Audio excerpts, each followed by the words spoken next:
Bismillahirrahmanirrahim. Bismillahirrahmanirrahim. Assalamualaikum warahmatullahi wabarakatuh. Alhamdulillahirabbil alamin wassalatu wassalamu ala asrofil anbiya'i wal mursalin wa ala alihi wa sahbihi wa man da'a bid'awatihi wa iltazamma bitariqatihi wa tarasama khutah jalal aqidatan islamiyatan asasan fikratih wa ahkama syar'iyatan miqyasani a'madih wa masdarani ahkamih. Ashhadu an la ilaha illallah wa ashhadu anna muhammadan abduhu wa rasuluhu la nabiyya ba'da. Wa qala Allahu ta'ala fil kitabihil karim, a'udzu billahi minasyaitonir rajim, bismillahirrahmanirrahim, wa ukhra lam taqdiru 'alaiha qad ahatallahu biha wa kanallahu ala kulli syai'in qadira. Alhamdulillah, puji dan syukur senantiasa kita panjatkan kepada Allah Subhanahu wa taala atas rahmat, atas karunia-Nya, atas kebaikan-kebaikan yang telah Dia berikan kepada kita. Kita semua mampu hadir di sini dalam kondisi yang paling penting adalah kita beriman kepada Allah Subhanahu wa taala. Karena Bapak Ibu sekalian, tidak ada gunanya seseorang ketika dia hidup, dia bisa beraktivitas tanpa adanya keimanan, karena semuanya dinilai percuma oleh Allah Subhanahu wa taala. Maka kita beruntung, kita termasuk orang-orang yang masih memiliki keimanan di dalam dada kita, dan mudah-mudahan Allah tidak mencabut keimanan itu. Allah jaga keimanan itu tetap di dalam dada kita hingga ketika kita menghadap kepada Allah Subhanahu wa taala, kita bisa menghadap dengan kalimat la ilaha illallah Muhammadur Rasulullah. Salat dan salam semoga tercurah dan terlimpahkan kepada baginda Nabi besar Muhammad sallallahu alaihi wasallam, manusia mulia yang kita nanti-nantikan perjumpaan dengannya. Kita memohon kepada Allah senantiasa agar kita bisa diperjumpakan dengan beliau kelak di yaumil hisab. Kalau seandainya itu masih lama, mudah-mudahan Allah memperkenankan kita untuk berjumpa dengan beliau di dunia walaupun hanya lewat mimpi. Kita sangat menginginkan untuk menyesuaikan diri kita dengan beliau, setiap perbuatan, setiap perkataan, karena setiap perbuatan yang beliau sampaikan adalah sebuah kebenaran, dan setiap perkataan yang beliau sampaikan adalah sebuah kebaikan.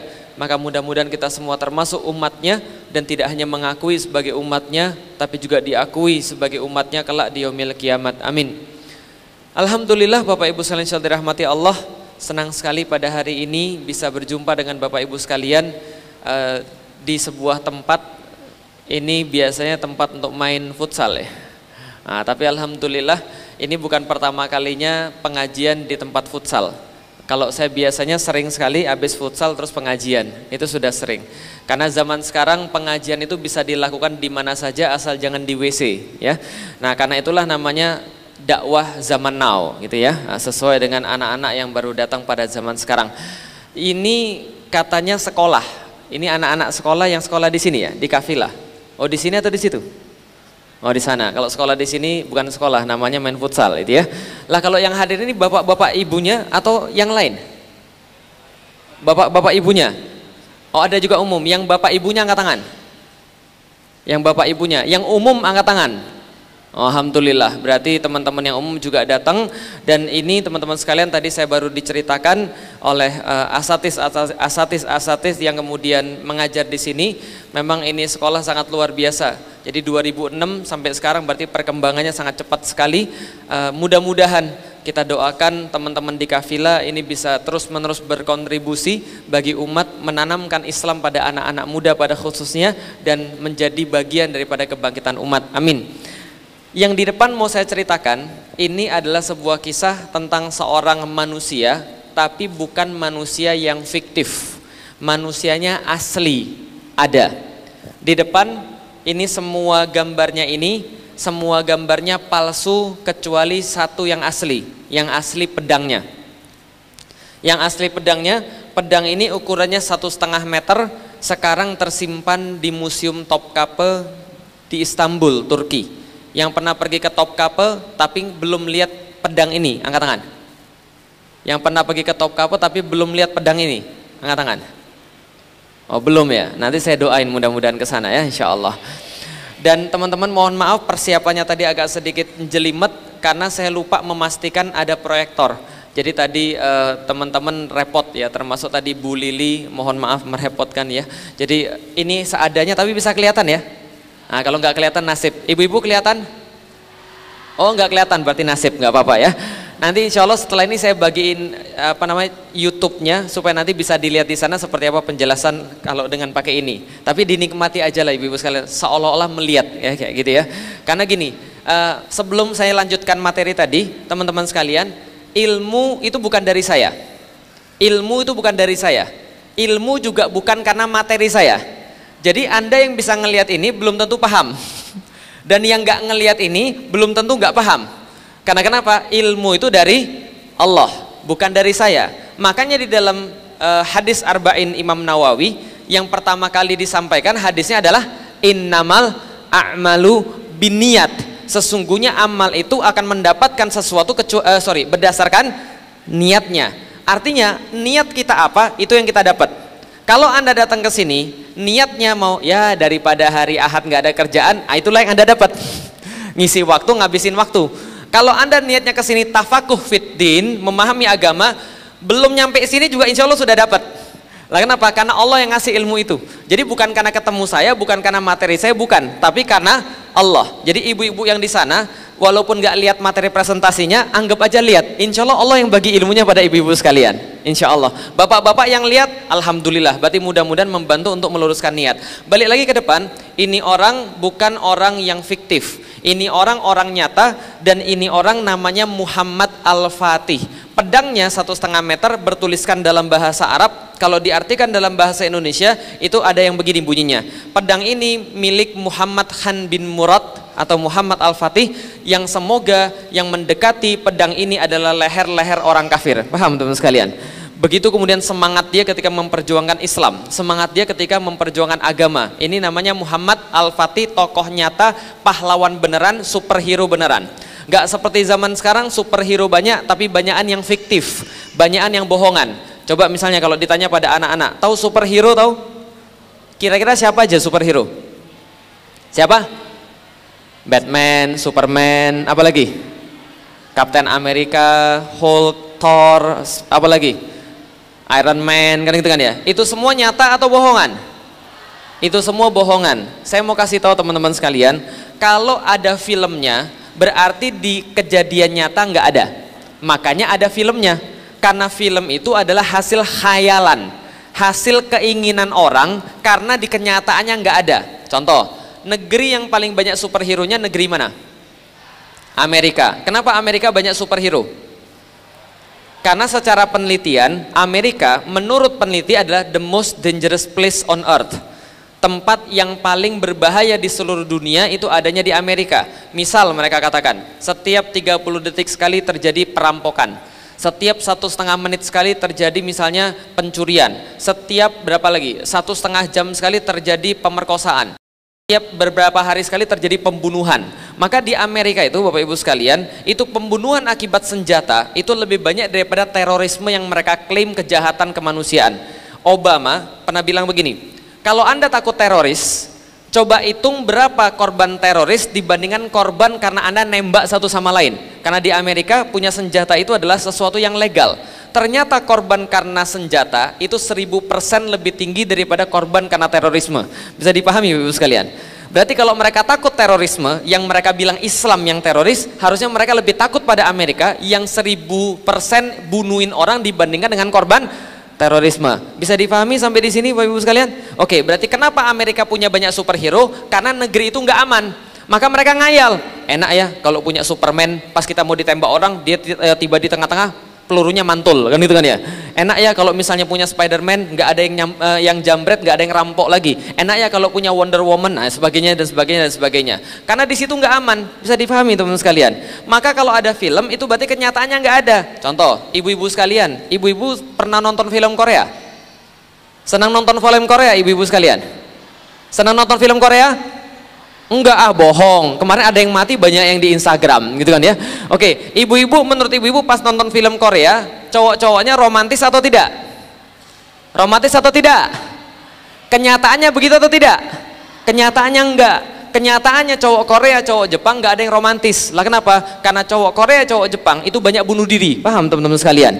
Jadi jauh seperti yang disampaikan kayak di film-film romantis. Mereka paling banyak bunuh diri. Lah kenapa bunuh diri? Bayangin, cowok Jepang itu rata-rata setiap hari 68 orang bunuh diri. Cowok cewek Jepang rata-rata sehari 68 orang bunuh diri. Berarti setahun berapa? Kaliin aja sendiri. 68 kali 365. Nah dapatnya berapa? Itulah jumlah orang Jepang bunuh diri setiap tahun teman-teman sekalian. Lah kenapa banyak yang bunuh diri? Mereka nggak punya pengharapan hidup. Dibully, bunuh diri. Apalagi nilai ujian kecil, bunuh diri. Dimarahin orang tua, bunuh diri. Lihat sinetron, ujungnya nggak suka, bunuh diri. Nah, ini yang terjadi. Mereka semua nggak seperti yang terlihat di film-film super hebat, super keren, super romantis. Nggak banyak seperti itu. Tapi di depan kita ini bukan tokoh yang bohongan. Dia tokoh nyata. Namanya siapa? Muhammad Al-Fatih. Bagaimana ceritanya? Sebelum saya cerita tentang Muhammad Al-Fatih, saya pengen cerita tentang satu hal yang cuma ada di dalam Islam, namanya bisyarah. Belajar bahasa Arab teman-teman sekalian? Belajar. Bisyarah artinya apa kalau dalam bahasa Arab? Kira-kira artinya apa bisyarah dalam bahasa Arab? Nah, gurunya nggak boleh jawab. Yang lulusan Nipia dilarang. Apa artinya bisyarah? Semangat. Selain semangat apa lagi? Ramalan. Selain ramalan apa lagi? Makanya udah baca buku saya ini. Bisyarah artinya kabar gembira. Jadi kabar gembira artinya adalah bisyarah. Bisyarah adalah kalau dalam bahasa umumnya adalah kabar gembira yang datang daripada Allah dan Rasul tentang kenyataan di masa depan yang belum mampu kita lihat, tapi kita merasa senang karena itu. Bisa dipahami teman-teman sekalian? Jadi kenyataan di masa depan yang disampaikan Allah dan Rasul yang kita belum mampu lihat, tapi kita senang. Kenapa? Karena yang menyampaikan adalah Allah dan Rasul. Itu namanya bisyarah. Tapi dalam bahasa Indonesia bisyarah itu ganti makna. Lah kenapa? Suatu hari saya pernah ditelepon sama orang. Assalamualaikum Ustadz. Waalaikumsalam. Ustadz mau minta ngisi, boleh, kapan waktunya? Waktunya segini Ustadz, gimana? Insya Allah bisa. Lalu kemudian dia tanya, mohon maaf Ustadz, mohon jangan tersinggung ya, saya mau nanya, bisyarahnya berapa ya Ustadz? Lalu saya bingung, perasaan saya dalam bahasa Arab bisyarah adalah kabar gembira. Lalu kenapa ditanya bisyarahnya berapa? Usut punya usut, menurut orang Indonesia ternyata bisyarah artinya adalah amplop. Paham teman-teman sekalian? Lah kenapa? Mungkin Ustadz pas nerima amplop seneng kan gitu kan ya, jadi kabar gembira gitu ya. Nah itu bisyarah. Tapi bisyarah dalam bahasa Arab artinya adalah kabar gembira yang terjadi di masa depan yang kita belum mampu lihat, tapi kita senang karena datangnya daripada Allah dan Rasul. Contoh bisyarah adalah surganya Allah. Pengen masuk surga? Pengen masuk surga? Yakin surga indah atau tidak? Senang atau tidak? Seperti apa sih surga itu? Masya Allah, digambarkan di dalam Al-Quran, arduhas samawati wal ard, sesungguhnya surga itu adalah seluas langit dan bumi. Dikabarkan di dalamnya ada dipan-dipan yang dari dipan-dipan dari cahaya, mimbar-mimbar dari emas dan cahaya. Lalu kemudian orang-orang mukmin duduk bertele-telekan satu sama lain memandang, lalu kemudian bercanda-canda dikelilingi pelayan-pelayan untuk kemudian melayani mereka. Ada sungai-sungai dari air, sungai-sungai dari susu, sungai-sungai dari khamar, pohon-pohonan yang sangat banyak, mudhammatan gitu kan ya, yang buahnya bisa dipetik dengan tangan. Itu di surga. Tapi yang paling menarik bagi laki-laki di surga ada apa? Nah, Masya Allah, anak-anak kecil ngomongin bidadari itu ya. Hurun ain, bidadari bermata jeli. Bagaimana Allah kemudian gambarkan mereka? Lam yatmithunna insun qablahum walajan. Tidak pernah mereka kemudian disentuh oleh manusia, apalagi oleh jin. Hurum maksuratun fil khiyam. Mereka benar-benar dijaga, dipingit, tidak boleh keluar dari kemah-kemah mereka sebelum orang-orang mukmin datang kemudian untuk meminang mereka. Ini adalah para bidadari. Yang kabarnya kalau betisnya saja kelihatan itu kalah bulan purnama dan seluruh isinya. Mau coba semua dibayangin ya. Jadi kira-kira begitulah kira-kira. Itu tentang bisyarah. Pengen masuk surga? Ibu-ibu protes kalau laki-laki dapat bidadari Ustadz, kalau kami dapat apa? Tenang, ibu-ibu dapat suami-suaminya ya. Lah kalau suaminya nggak ada gimana? Cari suami dulu. Nah, jelas ya. Oh kalau gitu kami nggak puas, laki-laki dapat bidadari, kenapa kami cuma dapat suami saja? Tenang ibu-ibu sekalian, apapun yang ibu-ibu minta pada Allah semua akan dikabulkan di surga nanti. Kemarin ketika saya ngomong begitu pada ibu-ibu majelis taklim, tiba-tiba ada ibu-ibu majelis taklim bilang begini, Ustadz kalau gitu kami mau minta apa Bu? Kami mau minta suami-suami kami tidak usah pakai bidadari. Coba aja, siapa tahu dikabulkan ya. Baik. Lanjut, bisyarah Nabi Muhammad sallallahu alaihi wasallam. Bagi saya secara pribadi, bisyarah ini adalah sumber semangat. Bagi saya secara pribadi, bisyarah ini adalah sesuatu yang menjaga agar saya tetap waras. dan sesuatu yang menjaga saya agar tetap berada di jalan dakwah. Jadi kalau ada orang nanya pada saya, kenapa saya bisa istiqomah di dalam dakwah? Salah satunya adalah karena saya punya bisyarah. Maka bagi saya, bisyarah seperti tempat berteduh di tengah-tengah terik matahari, seperti tempat berharap di tengah-tengah keputusasaan. Lah kenapa? Karena dunia ini bikin orang-orang stres, Bapak Ibu sekalian. Nggak percaya? Coba kita lihat. Kalau kita bicara pakai logika, kalau bicara cuma pakai mata, kira-kira kalau membahas tentang Islam, kebangkitan Islam, kira-kira Islam bisa bangkit atau tidak? Kalau cuma pakai logika, sulit. Lah kenapa sulit? Bayangin, 3 hari 3 malam saya ngisi pengajian, lalu untuk menyadarkan orang-orang, 3 hari 3 malam ngisi pengajian, yang sadar paling cuma 3 orang. Padahal kita sudah letih, lesu, lemah, letoy, lesu dan sebagainya. Tapi yang sadar cuma 3 orang. Tapi sekali TV menayangkan sesuatu yang salah, maka semua banyak orang yang termurtadkan tanpa sadar. Paham teman-teman sekalian? Kayak kemarin, ketika musim-musimnya pemilihan, muncul satu slogan, mending kafir jujur daripada muslim korup. Disebarkan melalui kemudian seluruh TV-TV semuanya. Banyak orang salah kaprah gara-gara itu.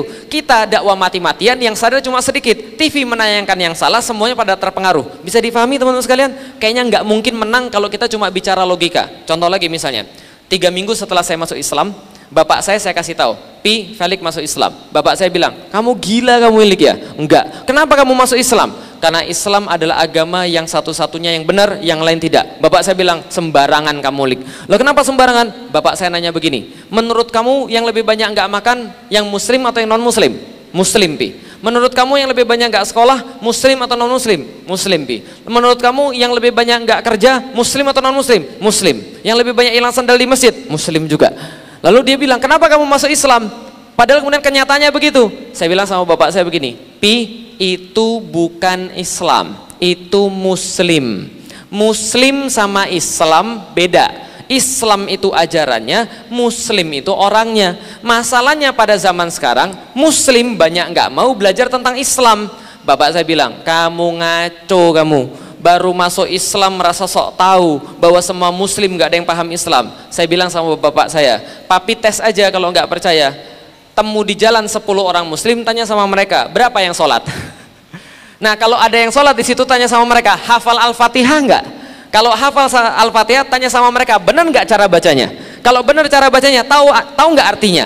Kalau sudah tahu artinya, berapa yang pernah baca tafsir tentang Al-Fatihah? Bahkan dari 1 orang penafsir saja, mungkin nggak lebih daripada 3%. Mau dicoba? Nah ini kemudian kenyataannya pada kita yang sekarang, banyak Muslim tapi mereka tidak mau paham Islam. Maka bapak saya bilang, kalau begitu menurutmu berapa orang-orang yang benar-benar paham Islam, yang benar-benar tahu tentang Islam? Saya bilang tadi, nggak lebih 3% yang paham Islam betul dan mau memperjuangkan Islam dengan jiwa dan raganya. Lalu bapak saya bilang, kalau gitu kamu gila Lik, kenapa kamu masuk Islam? Saya bilang, supaya saya bisa ngasih tahu Islam pada orang-orang Muslim. Bapak saya bilang, lebih gila lagi. Lah kenapa lebih gila lagi? 3% merubah 97%, nggak mungkin. Logika matematikmu mana Lik? Yang ada 97% yang merubah yang 3%, bukan sebaliknya. Saya bilang sama bapak saya, betul, tapi untungnya Tuhan saya Allah tidak pakai logika matematik. Paham Bapak Ibu sekalian? Logika Tuhan saya sederhana. Kalau dia pengen sesuatu, dia tinggal mengatakan kun fayakun. Ini logika Tuhan saya. Maka kemudian itu yang menjaga saya agar tetap waras. Paham teman-teman sekalian? Karena kalau kita pakai logika, kayaknya dakwah nggak pernah menang. Mereka punya segala-galanya, mereka punya wewenang, mereka punya kekuasaan, mereka punya uang. Kita bulan depan ngontrak di mana aja masih mikir. Bapak Ibu sekalian. Lah, kalau gitu kenapa kita tetap berdakwah? Karena ada yang namanya bisyarah. Oke, bisyarah bukan akhirat saja tapi dunia. Pelajaran IPS. Di mana ini? Di dunia, bagus. Dunia zaman dulu nggak seribet dunia zaman sekarang. Adik-adik yang sudah SMP pernah belajar RPUL? Oh, zaman sekarang nggak ada RPUL ya? Adanya apa sih? IPS saja. Pernah belajar negara-negara dan ibu kotanya? Pernah. Ada berapa negara di dunia? Ayo loh. Lebih dari 178 negara di dunia pada zaman sekarang. Zaman dulu nggak banyak Bapak Ibu sekalian, nggak banyak teman-teman sekalian. Zaman dulu negara itu lebih gampang, jadi ngapalinnya mudah. Gini negara zaman dulu, timur, barat, selesai. Enak kan? Apa? Timur, barat, selesai. Timur warnanya kuning, barat warnanya biru. Timur itu adalah Persia, barat adalah Romawi. Dan pada saat itu ini peta diambil pada tahun 622. 622 Masehi itu berkaitan dengan tahun Hijrah yang lebih kita kenal dengan 1 Hijrah. Waktu itu Rasulullah hijrah dari Mekah ke Madinah, menegakkan Islam di Madinah. Ini bukan bendera ISIS ya, paham ya? Ini bendera Rasulullah. Oke, ini adalah kemudian bendera Rasulullah. Rasul hijrah ke Madinah, menegakkan Islam, dan saat itu beliau diapit oleh 2 raksasa. Raksasa pertama namanya Persia, usianya sudah 1173 tahun. Tidak hanya itu, dia punya luas wilayah 7 juta kilometer persegi. Luas atau tidak? Luas. 3 kali lipat Indonesia, itu wilayahnya Persia. Sedangkan raksasa di sebelah baratnya itu Romawi. Ini lautan Mediterania jadi kolam pribadi mereka. Luasnya 5 juta kilometer persegi, teman-teman sekalian. Ini kekuasaan orang-orang Romawi. Singkat cerita, ketika Rasulullah hijrah dari Mekah ke Madinah, Rasulullah wafat, diganti Abu Bakar. Abu Bakar wafat, diganti Umar. Ketika masanya Umar, ini Persia seluas ini jatuh ke tangan Islam. Keren ya? Jadi Islam itu 100 tahun pasca Rasulullah wafat itu sudah menguasai seluruh jazirah plus Persia 100 tahun. Jadi kalau serius negaranya berkembang sangat luas sekali. Nah, ketika kemudian Persia sudah dikuasai, lantas Persia Islam yang sudah menguasai Persia berhadap-hadapan dengan Romawi. Oke, tahan sampai di situ. Sekarang saya mau nanya. Kalau dikasih hadiah gratis tur ke 1 kota di dunia, pilih mana selain Mekah dan Madinah? Mau pilih kemana? Turki itu negara bukan kota. Kota. Istanbul, selain Istanbul apa lagi? Roma, selain Roma apa lagi? Barcelona, selain Barcelona apa lagi? Madrid, Manchester, itu klub bola semua. Oke, teman-teman sekalian, zaman dulu belum ada Barcelona, belum ada Paris, belum ada Manchester, belum ada London, apalagi Jakarta. Zaman dulu kalau ditanya pada orang, ketika zaman Rasul masih hidup, pengen pergi ke kota mana di dunia yang paling diinginkan, maka jawabannya pasti salah satu di antara 2. Kalau nggak ke Konstantinopel, pasti Roma. Kalau nggak Konstantinopel, pasti Roma.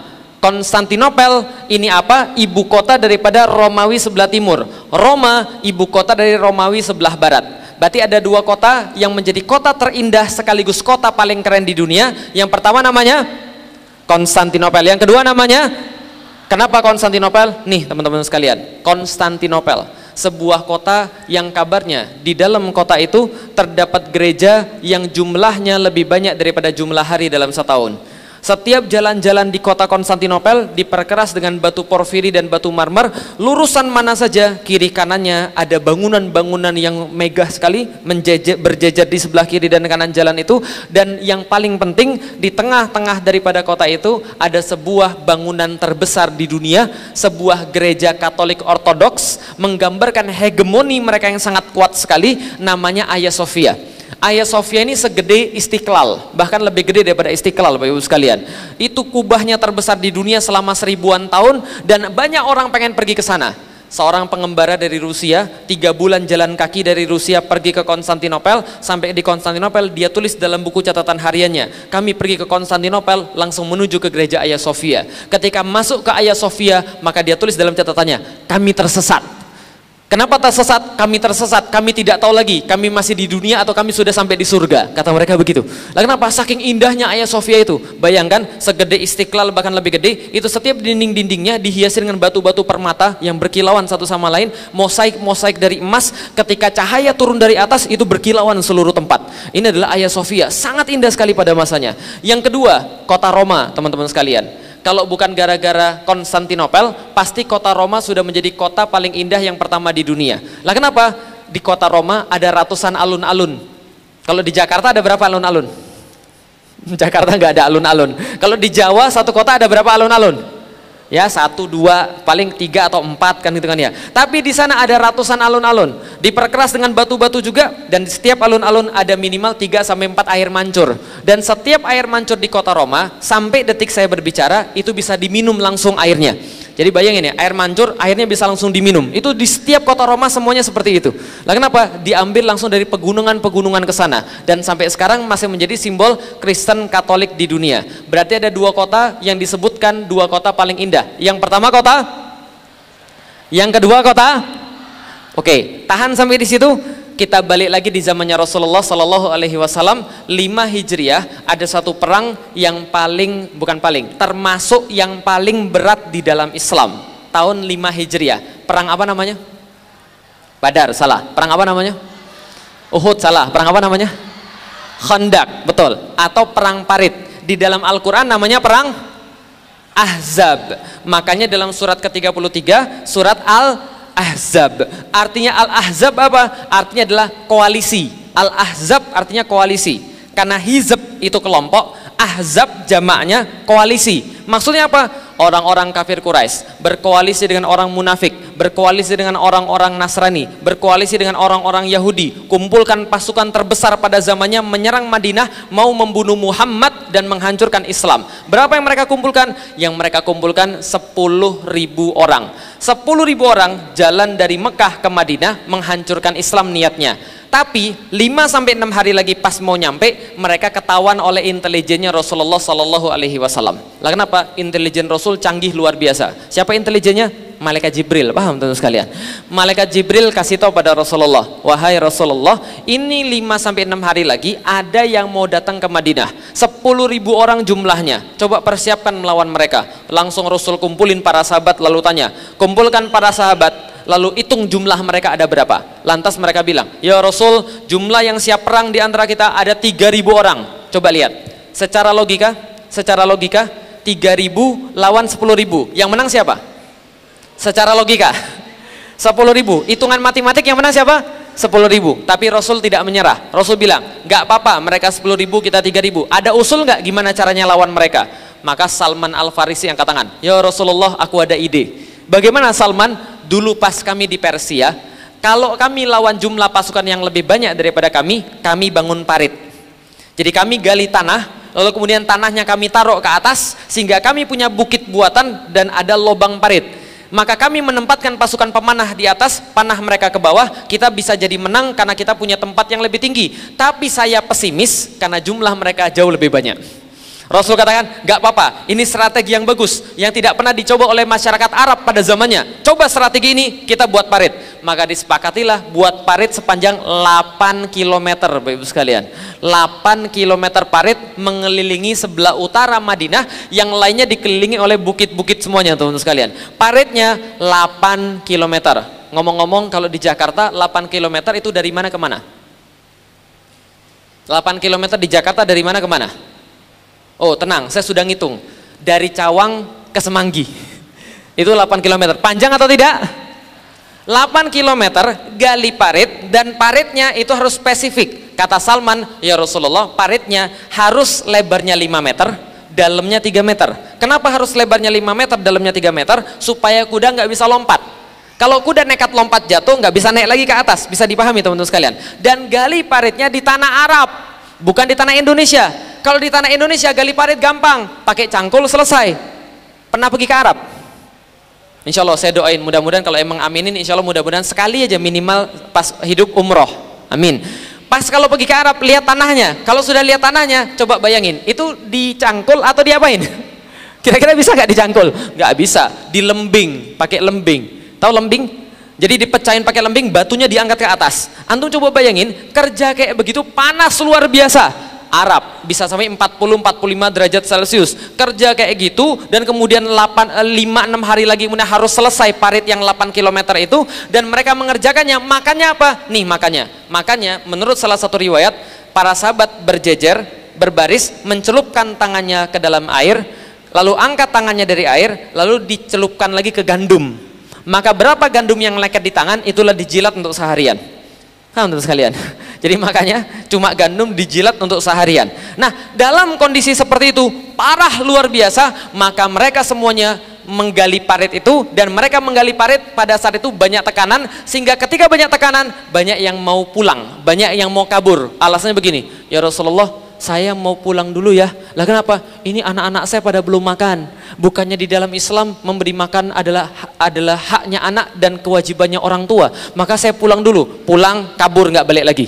Ada yang bilang, ya Rasulullah, saya izin pulang dulu ya. Ini istri saya berbahaya, lagi diintai sama musuh. Kan adalah kewajiban saya untuk melindungi istri saya. Pulang, kabur, nggak balik lagi. Paham teman-teman sekalian? Gara-gara tekanan yang begitu berat, Allah sampaikan di dalam surat Al-Ahzab, "Ja'akum min fawqikum wa min asfala minkum." Dan ingat baik-baik, ketika mereka datang kepada kalian dari depan dan dari belakang kalian. Lalu kemudian apa? Itzagotil absara, ketika bergoyang pandangan kalian. Wa balagatil qulubul hanajir, dan kemudian hati kalian tuh naik sampai ke tenggorokan, saking kemudian merasa tekanan itu berat sekali. Dan wa tadzunnuna billahi dzununa, dan kalian berprasangka pada Allah dengan berbagai prasangka. Kayaknya kalah ini, kayaknya nggak mungkin menang nih. Mereka balik lagi semuanya, kabur. Maka banyak yang kabur, yang tinggal bersama Rasul cuma dua jenis orang. Yang pertama, ingat baik-baik, yang benar-benar beriman. Yang pertama. Yang kedua, Yahudi yang terpaksa. Yang pertama siapa? Yang benar-benar beriman. Yang kedua siapa? Yahudi yang terpaksa. Loh, ngapain Yahudi ada di situ? Yahudi, ingat baik-baik, orangnya licik. Yahudi itu orangnya licik. Kerjaan Yahudi pada zaman itu, mereka berpura-pura membantu Rasulullah karena mereka terikat dengan piagam Madinah, perjanjian Madinah, tapi mereka sudah kontak sama pasukan Ahzab. Mereka bilang begini, nanti kalau kamu datang ke sini, kami akan ganggu mereka dari dalam. Jadi kamu dari depan memerangi mereka, kami ancam anak-anak dan istri-istri mereka di rumah supaya mereka tidak konsentrasi perang. Maka Allah katakan, "Idza'akum min fawqikum wa min asfala minkum." Ketika mereka datang dari depan dan dari belakang kalian. Di depan musuh 10.000, di belakang Yahudi gangguin keluarga mereka. Lalu kemudian mengancam akan memperkosa istri-istri mereka, mengancam akan membunuh anak-anak mereka. Itu kelakuannya Yahudi. Tapi ketika gali parit, mereka berpura-pura mendukung Rasulullah Sallallahu Alaihi Wasallam. Memang Yahudi itu parahnya luar biasa. Sampai sekarang Anda sudah lihat kelakuan mereka di Palestina kira-kira kayak apa. Nah, ketika kemudian mereka gali parit, panas-panas luar biasa, mereka stres luar biasa. Bayangkan berapa kilometer yang harus digali? 8. Lebarnya berapa? Dalamnya berapa?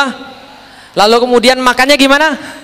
Tangan celupin air, celupin gandum, dijilat sampai kemudian seharian. Bayangkan, dalam kondisi seperti itu, pas mereka lagi duduk-duduk istirahat, tiba-tiba ada yang nanya begini sama Rasulullah, "Ya Rasulullah, besok yang kita mau taklukan, kira-kira yang mana duluan? Konstantinopel atau Roma?" Paham nggak? Oh, belum paham. Saya coba jelasin. Sebentar, lihat di peta. Mereka lagi ada di mana? Mereka lagi ada di mana? Madinah terpisah ribuan kilometer dengan Konstantinopel, apalagi dengan Roma. Zaman sekarang Anda dari Madinah terbang ke Konstantinopel itu 3,5 jam. Pertanyaan saya, para sahabat lagi ada di mana? Madinah. Pernah ngelihat Konstantinopel? Pernah ke sana? Enggak. Mereka enggak pernah ke sana. Mereka nggak pernah lihat Konstantinopel, apalagi ngelihat Roma. Cuma dengar kalau Konstantinopel itu kota yang paling hebat, cuma dengar Konstantinopel dan Roma adalah kota yang paling indah, dan mereka nggak pernah ke sana. Dan mereka lagi ada di mana tadi? Besok ngelawan berapa puluh ribu pasukan? Berapa kilo harus digali? Lebarnya? Dalamnya? Tapi ada yang nanya, besok yang kita taklukkan Konstantinopel atau Roma? Kira-kira gimana reaksinya? Orang Yahudi langsung tertawa terbahak-bahak. Muslim sudah gila. Besok aja mereka belum tentu bisa menang. Besok aja kamu bakal mati semua. Tapi kamu ngomong yang mana yang ditaklukkan? Konstantinopel atau Roma? Bisa difahami teman-teman sekalian.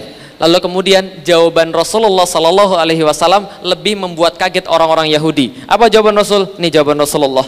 Madinatu Hiraqla tuftahu awalan. Yang akan kalian taklukkan terlebih dahulu. Wahai sahabat-sahabatku yang bertanya tadi, maka yang kalian taklukkan terlebih dahulu kotanya Heraklius atau Konstantinopel. Itu yang akan kalian taklukkan duluan. Mendengar ini, Yahudinya langsung bilang, wajar aja Muslimnya gila, bosnya juga gila. Paham tuh sekalian?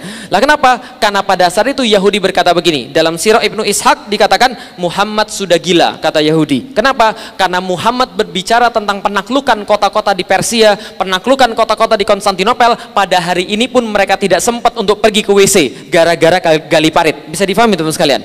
Dalam kondisi tekanan, dalam kondisi kemudian banyak sekali kemudian gonjang-ganjing, yang diberikan oleh Rasulullah adalah sebuah cita-cita yang sangat besar, penaklukan Konstantinopel. Ternyata perang Ahzab dimenangkan oleh kaum muslimin. Cerita menangnya silakan baca di dalam Al-Quran surat Al-Ahzab. Dan setelah menang itu ada hadis yang luar biasa fenomenal. Ini hadisnya, latuftahan al-Qunstantiniyah fala ni'mal amiruha wala ni'mal jaishu dzalikal jaish. Akan ditaklukkan kota Konstantinopel oleh kalian, kata Rasulullah. Pasti akan ditaklukkan kota Konstantinopel oleh kalian. Dan sebaik-baik penakluk adalah dia. Dan sebaik-baik pasukan adalah pasukan yang dia pimpin. Berarti kota Konstantinopel akan ditaklukkan oleh pemimpin yang terbaik, yang memimpin pasukan yang terbaik. Kalau Anda ada di sana pas Rasulullah masih hidup dan Rasul ngomong begini, pengen jadi panglimanya atau tidak? Pengen jadi atau tidak? Semuanya pengen semua, berebutan mereka semua. Siapa yang berebutan? Yang pertama namanya Abu Ayyub Al-Ansori. Kenal Abu Ayyub Al-Ansori? Kenal. Di mana kenalnya? Tahu Abu Ayyub Al-Ansori? Siapa Abu Ayyub Al-Ansori? Sahabat Ansor, karena di belakangnya ada namanya Ansori. Bagus.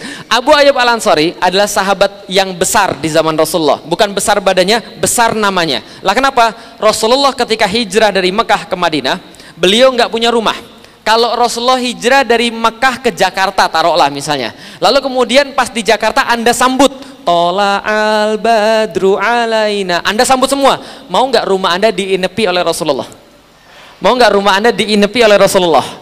Mau banget. Para sahabat berebut, ya Rasulullah, rumah saya aja, rumah saya aja, rumah saya aja, rumah saya aja. Rasul bilang, wah kalau saya pilih salah satu nanti ada yang iri. Beliau katakan begini, gini saja, unta saya suruh jalan, nanti berhenti di mana? Nanti kita lihat. Untanya jalan, berhenti di tanah kosong, maka tanah kosong itulah dijadikan oleh Rasulullah sebagai Masjid Nabawi. Diperintahkan bangun masjid di sini. Kemudian untanya jalan lagi, berhenti di rumahnya Abu Ayyub. Maka Rasul katakan, saya nginep di sini. Maka Rasul nginep di rumahnya Abu Ayyub 7 bulan. 7 bulan nginep di rumahnya Abu Ayyub. Maka semua orang Madinah iri sama dia. Lah kenapa? Rumahnya Abu Ayyub ada orang paling mulia, maka seisi rumah berubah menjadi mulia. Semuanya iri pada Abu Ayyub. Abu Ayyub dekat sekali dengan Rasulullah dan membawa bendera ketika lagi perang bersama Rasulullah. Maka Abu Ayyub ketika Rasulullah wafat, usianya sudah 80 tahun pada waktu itu. 80 tahun dia, kemudian dia sudah sangat tua sekali. Pertanyaan saya, teman-teman pernah ketemu kakek-kakek 80 tahun? Pernah? Bentuknya kayak apa kira-kira sekarang? Kira-kira kayak gimana kalau kakek-kakek 80 tahun? Oh iya, hidup segan mati tak mau, kan gitu kan ya. Nah, itu 80 tahun zaman dulu. Tapi zaman sekarang. Zaman dulu Abu Ayyub luar biasa. 80 tahun mendengar bahwa Yazid bin Muawiyah mau pergi ke Konstantinopel, ingin berjihad ke Konstantinopel. Maka Abu Ayyub bilang, Yazid, Bapak ikut.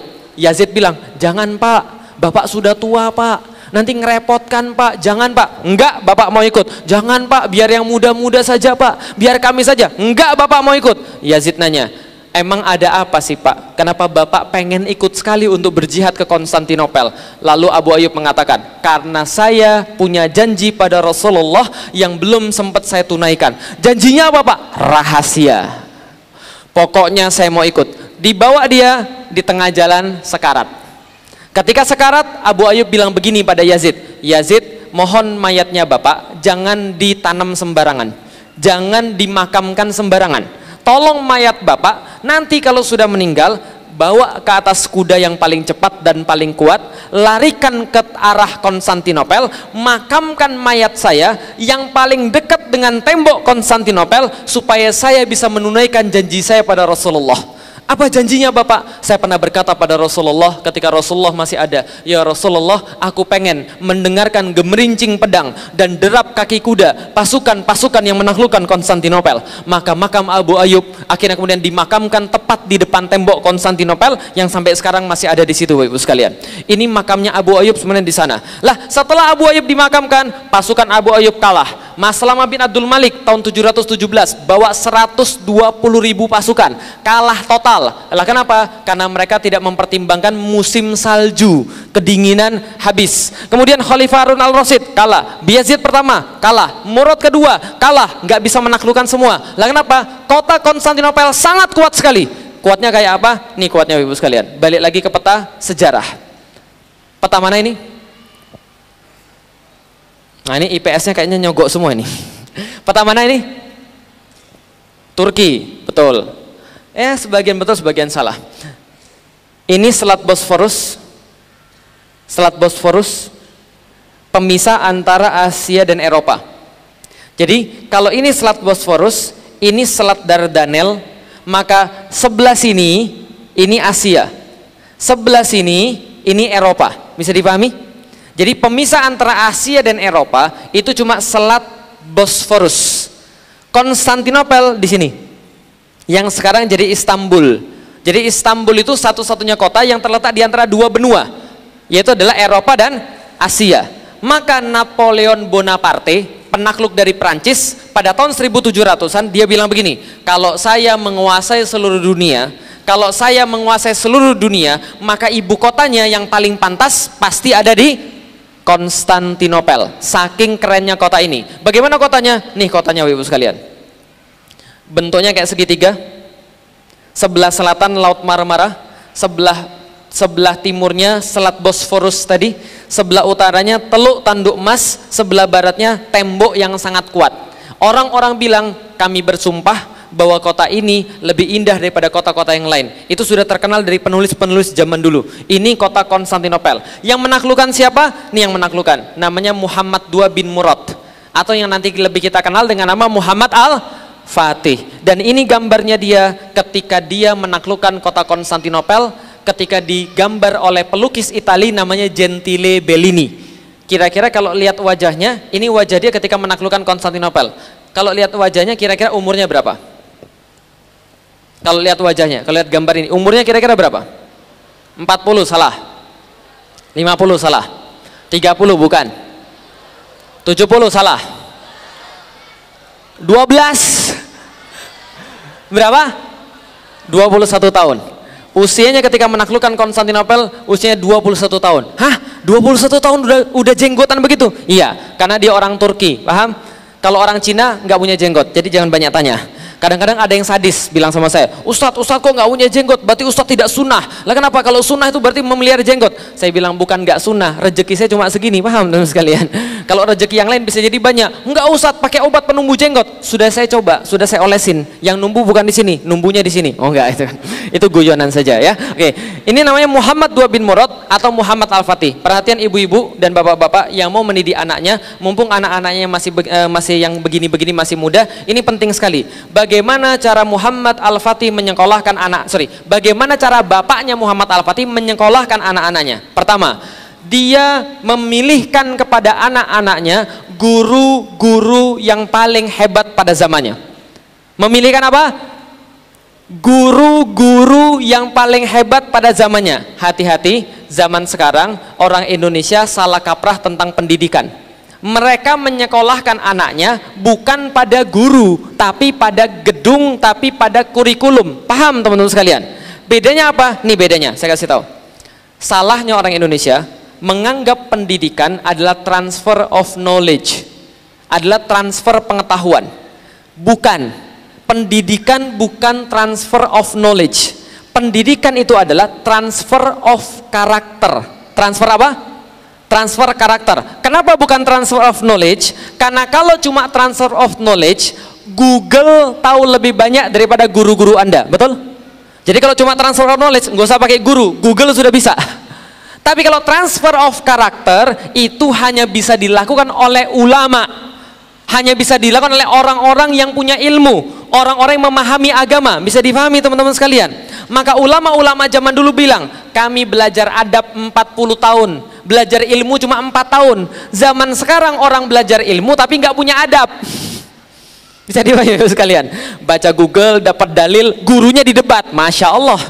Baca Google dapat dalil, gurunya dibid'ahkan, Masya Allah. Ini pada zaman sekarang, karena adabnya tidak ada. Zaman dulu adab ini yang paling utama. Zaman dulu Bapak Ibu sekalian, majelisnya Ahmad bin Hambal, Imam Ahmad bin Hambal, majelisnya yang datang ribuan. Yang datang ribuan di majelisnya, yang bawa catatan cuma 100 orang. Sisanya yang lain cuma duduk melihat Ahmad bin Hambal, bagaimana karakternya, bagaimana akhlaknya, bagaimana adabnya, semua dipelajari. Karena itulah yang disekolahkan ini Muhammad Al-Fatih, yang dipilih adalah guru-guru yang paling hebat pada zamannya, yang bisa mentransfer karakter yang tidak bisa dilakukan oleh Google. Bisa dipahami teman-teman sekalian? Oke, siapa guru-gurunya? Pertama, namanya Ahmad Al-Qur'ani. Ahmad Al-Qur'ani, dalam bahasa Turki Ahmad Al-Qur'ani. Kerjaannya ngapain? Ngajarin Al-Qur'an. Nah, sama kayak guru Anda, tadi namanya Ustadz Ahmad Al-Wasim, gitu kan ya, Masya Allah. Ahmad juga, tapi belakangnya beda. Nah, ini Ustadz Ahmad ini juga sama. Ahmad Al-Qurani ngajarin Al-Quran. Bagaimana caranya? Caranya agak unik. Pertama kali dia ngajarin pada Muhammad Al-Fatih, mungkin umur Muhammad Al-Fatih sekitar umur 5 tahunan, 6 tahunan. Ini anak sultan. Anak sultan petantang petenteng. Lah kenapa? Punya segala-galanya. Lewat petantang petenteng, dipanggil gurunya nggak mau nyaut, dipanggil gurunya rame sendiri kan gitu kan ya. Lalu kemudian gurunya Syekh Ahmad tadi datang kepada Sultan Murad, bapaknya Muhammad Al-Fatih, lalu bilang begini, "Mohon maaf Sultan, apakah saya boleh mendidik anak ini sesuai dengan cara saya?" Bapaknya bilang, "Terserah Syekh, mau diapain ya terserah. Saya percaya sama Syekh." Langsung Syekhnya bawa kayu, ya. Syekhnya bawa kayu. Nah sini, Muhammad sini. Ini anak masih 5 tahun, 6 tahun. Muhammad sini. Enggak ada salah apa-apa. Datang dipukul pakai kayu, cetar. Kayunya patah, anak ini kemudian mentalnya down. Lah bukan mental down yang negatif, bukan. Anak ini langsung nurut karena pukulan Syekh Ahmad Al-Qurani. Langsung ngafalin Quran, 8 tahun hafal Quran. Masya Allah, ini anak coba lihat ya, pukulan guru yang ikhlas, ya, pukulan guru yang ikhlas itu bikin hafal Quran, Masya Allah. Makanya ketika Al-Fatih sudah gede, itu bahkan Al-Fatih bilang begini, "Saya bersyukur karena dulu dipukul oleh Syekh Ahmad. Kalau saya tidak dipukul oleh Syekh Ahmad, mungkin saya gak bakal jadi begini." Jadi mohon Bapak Ibu sekalian, kalau sudah menitipkan pada guru, menitipkan anak sekolah pada guru, tolong percaya sama mereka. Karena kalau gurunya ikhlas insya Allah, dan gurunya benar insya Allah, bahkan pukulannya saja karomah. Ya, jadi dipukul saja langsung bisa ngafalin Quran. Pukul aja di Muhammad Al-Fatih gitu kan ya. Tapi kalau misalnya Anda ketemu bukan dengan guru yang benar, mukul anak Anda, nah ini baru salah. Tapi kalau guru itu insya Allah benar, insya Allah. Lah kenapa? Dari dulu sudah biasa kok begitu. Zaman sekarang anaknya dipukul, lapor Komnas HAM, paham Bapak Ibu sekalian? Zaman dulu tidak, orang percaya sama guru karena guru mendidik adab, mendidik yang namanya akhlak. Ini yang terjadi. Nah, Al-Fatih kemudian hafal Quran 8 tahun, dilanjutkan pendidikannya oleh Syekh Ak Syamsuddin. Ak Syamsuddin, Ak artinya dalam bahasa Turki putih. Jadi Syamsuddin yang putih. Lah kenapa? Jenggotnya putih, rambutnya putih, bajunya putih, dan dia sudah tua dan sangat jenius sekali. Ak Syamsuddin tercatat jenius botani, jenius herbal, jenius sejarah, jenius bahasa, jenius astronomi, dan jenius-jenius yang lain, termasuk fisika terapan. Maka Ak Syamsuddin mengajarkan pada Muhammad Al-Fatih, yang kedua ibu-ibu sekalian yang paling penting, yang pertama pilih guru yang baik, yang kedua anak-anak belajar dengan sejarah, anak-anak belajar dengan kisah, anak-anak belajar dengan cerita. Kalau kisah, sejarah, dan ceritanya salah, maka salahlah perilaku anak tadi. Nggak percaya? Nih saya kasih tahu ibu sekalian, nih. Di Indonesia banyak yang salah. Kenapa di Indonesia banyak yang salah? Karena kisah dan ceritanya salah. Contoh, Bapak Ibu sekalian, adik-adik sekalian, binatang apa yang paling cerdas? Kancil. Bagus. Kenapa kancil cerdas? Karena bisa menipu petani. Menipu petani, mengambil wortel tanpa bayar ke petani. Paham Ibu sekalian? Makanya di Indonesia kisahnya kancil cerdas karena bisa menipu. Maka di Indonesia banyak jadi penipu, banyak jadi koruptor, banyak yang jadi maling. Lah kenapa? Karena kisah masa kecilnya kancil mencuri. Paham teman-teman sekalian? Ada lagi kisah yang lain. Saya nggak tahu masih diajarkan nggak pada anak-anak zaman sekarang. Tapi yang zaman dulu ada kisah ini. Ada cowok ngintip cewek mandi. Pernah dengar kisah itu? Cowok ngintip cewek mandi. Ternyata ceweknya bidadari. Lalu kemudian dia mengambil selendang bidadari tadi, sehingga bidadarinya nggak bisa terbang ke kayangan. Akhirnya apa? Dia nikah sama bidadari. Pelajaran moralnya adik-adik sekalian, maling nikah sama bagus. Paham teman sekalian? Makanya di Indonesia banyak maling. Apalagi ceritanya lagi? Nih ceritanya. Kancil sama kura-kura lomba lari. Yang menang siapa? Kura-kura. Muncul dari situ peribahasa bahasa Jawa yang sangat terkenal. Alon-alon waton kelakon. Yang biar lambat, yang penting selamat. Orang Indonesia tapi mikirnya pendek. Yang mikirnya apa? Alon terus, tapi kelakonnya enggak, paham sekalian. Lambat terus, tapi enggak nyampe. Kenapa enggak ada yang mikir? Cepet tapi selamat. Kenapa harus lambat tapi selamat? Paham Bapak Ibu sekalian? Ini kisah-kisah yang salah. Sedangkan kisah sangat mempengaruhi anak-anak. Karena anak-anak belajar dari referensi kisah. Karena itu yang paling mereka ingat. Contoh misalnya, nih, pentingnya referensi. Nih, yang lahir tahun 80-an, 90-an, angkat tangan. 80-an, 90-an. Oke. Yang adik-adik berarti sudah nggak tahu mungkin, tapi yang lahir di sini saya yakin saya bisa mengendalikan pikiran Anda. Nggak percaya? Nih saya lihat. Nggak usah dijawab, nggak usah dijawab. Saya mau nanya tapi nggak usah dijawab. Jawabnya dalam hati saja. Tapi saya sudah bisa menebak apa jawaban Anda, karena saya bisa membaca pikiran Anda. Nih, apapun makanannya, minumannya, nggak usah jawab. Kira-kira Anda semua mikir yang sama atau tidak? Mikir yang sama atau tidak? Itu namanya referensi. Dan manusia itu ketika dalam keadaan terdesak, referensi paling atas muncul di kepala adalah cerita yang paling dia ingat. Bisa dipahami Bapak sekalian? Suatu hari nanti ketika dia diancam untuk akidah dia, bisa jadi kemudian yang dia ingat apa? Oh, yang saya ingat adalah kisah-kisah Avengers misalnya, bisa jadi. Atau kisah-kisah Kapten Amerika, bisa jadi. Tapi kalau misalnya dia ingat kisah Nabi Ibrahim, nggak peduli saya, akidah harga mati. Anda nggak bisa apa-apa pada akidah saya. Anda bisa bunuh saya, tapi Anda tidak bisa bunuh iman saya. Dan kalau Anda bunuh saya bersama iman saya masih di dalam dada saya, Allah gantikan tempat yang bagus kepada saya. Tapi saya yakin kalau Allah belum pengen saya mati, nggak ada yang bisa mencelakakan saya. Tapi kalau seandainya Allah pengen saya mati, Anda nggak celakain saya pun, saya sudah bisa diambil Allah. Saya dipahami Ibu sekalian. Kalau dia tahu referensi-referensi kisah tadi, dia akan lebih mudah bergerak. Maka ibu-ibu, saran saya, kalau Anda serius untuk mendidik anak-anak Anda, ibu-ibu sekalian, harus punya buku sirah di rumah. Ya, minimal sirah nabawiyah. Kalau misalnya perlu ditambah, tambah sirah sahabat, tambah sirah panglima-panglima besar di dalam Islam. Lah kenapa? Ini penting sekali. Lah kalau di rumah sirah saja tidak ada, apa yang mau dibaca? Bisa dipahami Bapak sekalian. Tapi saya sudah beli Ustaz, tapi nggak saya baca. Nggak apa-apa, minimal ada di rumah. Kalau sudah ada di rumah, minimal nggak dibaca tapi bisa dimengerti. Loh gimana caranya? Caranya Allah sendiri pokoknya nanti. Yang penting ada di rumah dulu. Beli sirah, beli kemudian kisah-kisah Islami, ceritakan pada anak-anaknya. Anak-anak yang masih kayak gini atau yang masih di bawahnya SD, itu ceritain pada mereka. Zaman sekarang kita nggak punya referensi berpikir berdasarkan para sahabat. Lah kenapa? Karena kita nggak pernah baca sejarah. Sedangkan anak kecil ini sejak kecil dia selalu dibacakan sirah nabawiyah, dibacakan sirah sahabat, dibacakan sirah panglima-panglima besar Islam. Kepalanya penuh dengan kisah-kisah Rasulullah, kekesatriaan, adab yang baik, akhlak yang baik, keren, tak kenal menyerah, baik sama orang, hormat pada orang tua, mereka tidak mudah untuk menyakiti orang lain, sehingga kepalanya penuh dengan itu. Coba lihat Bapak Ibu sekalian, Al-Fatih umur 11 tahun bikin puisi tentang jihad.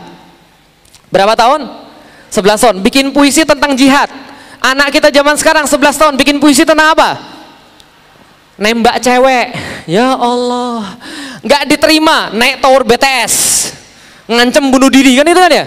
Ada yang diterima, setelah diterima panggilannya apa? Mami, papi, kan itu kan ya. Masya Allah, anak SD panggilannya mami, papi, gitu kan ya. Sudah SMP, sudah SMA, mungkin panggilannya janda dan duda, paham teman-teman sekalian.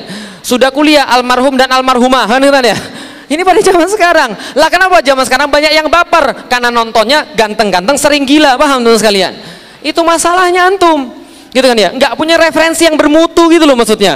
Mana ada para sahabat nangis gara-gara cewek, kan gitu kan ya. Mana ada para sahabat nggak bisa tidur gara-gara mikirin cewek, nggak ada. Dalam pikiran mereka Allah, Allah, Allah, perjuangan dakwah, itu referensinya. Jadi saya sarankan beli sirah nabawiyah, ceritakan setiap fragmen kisah Rasulullah pada anak-anak kita. Ini anak diceritakan begitu, itu yang nomor 2. Yang ketiga, visi yang besar.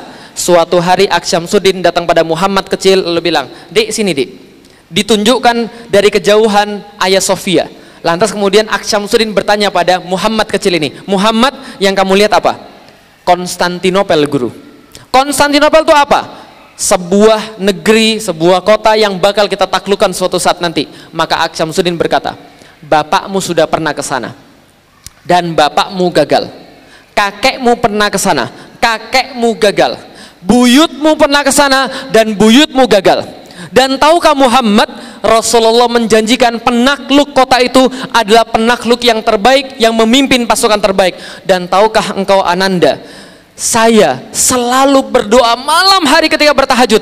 Saya senantiasa bersujud pada Allah, mendoakan dalam sujud-sujud saya bahwa orang yang dimaksud dalam hadis Rasulullah Sallallahu Alaihi Wasallam yang kelak menaklukkan Konstantinopel adalah engkau Ananda Muhammad, engkau yang menaklukkan Konstantinopel."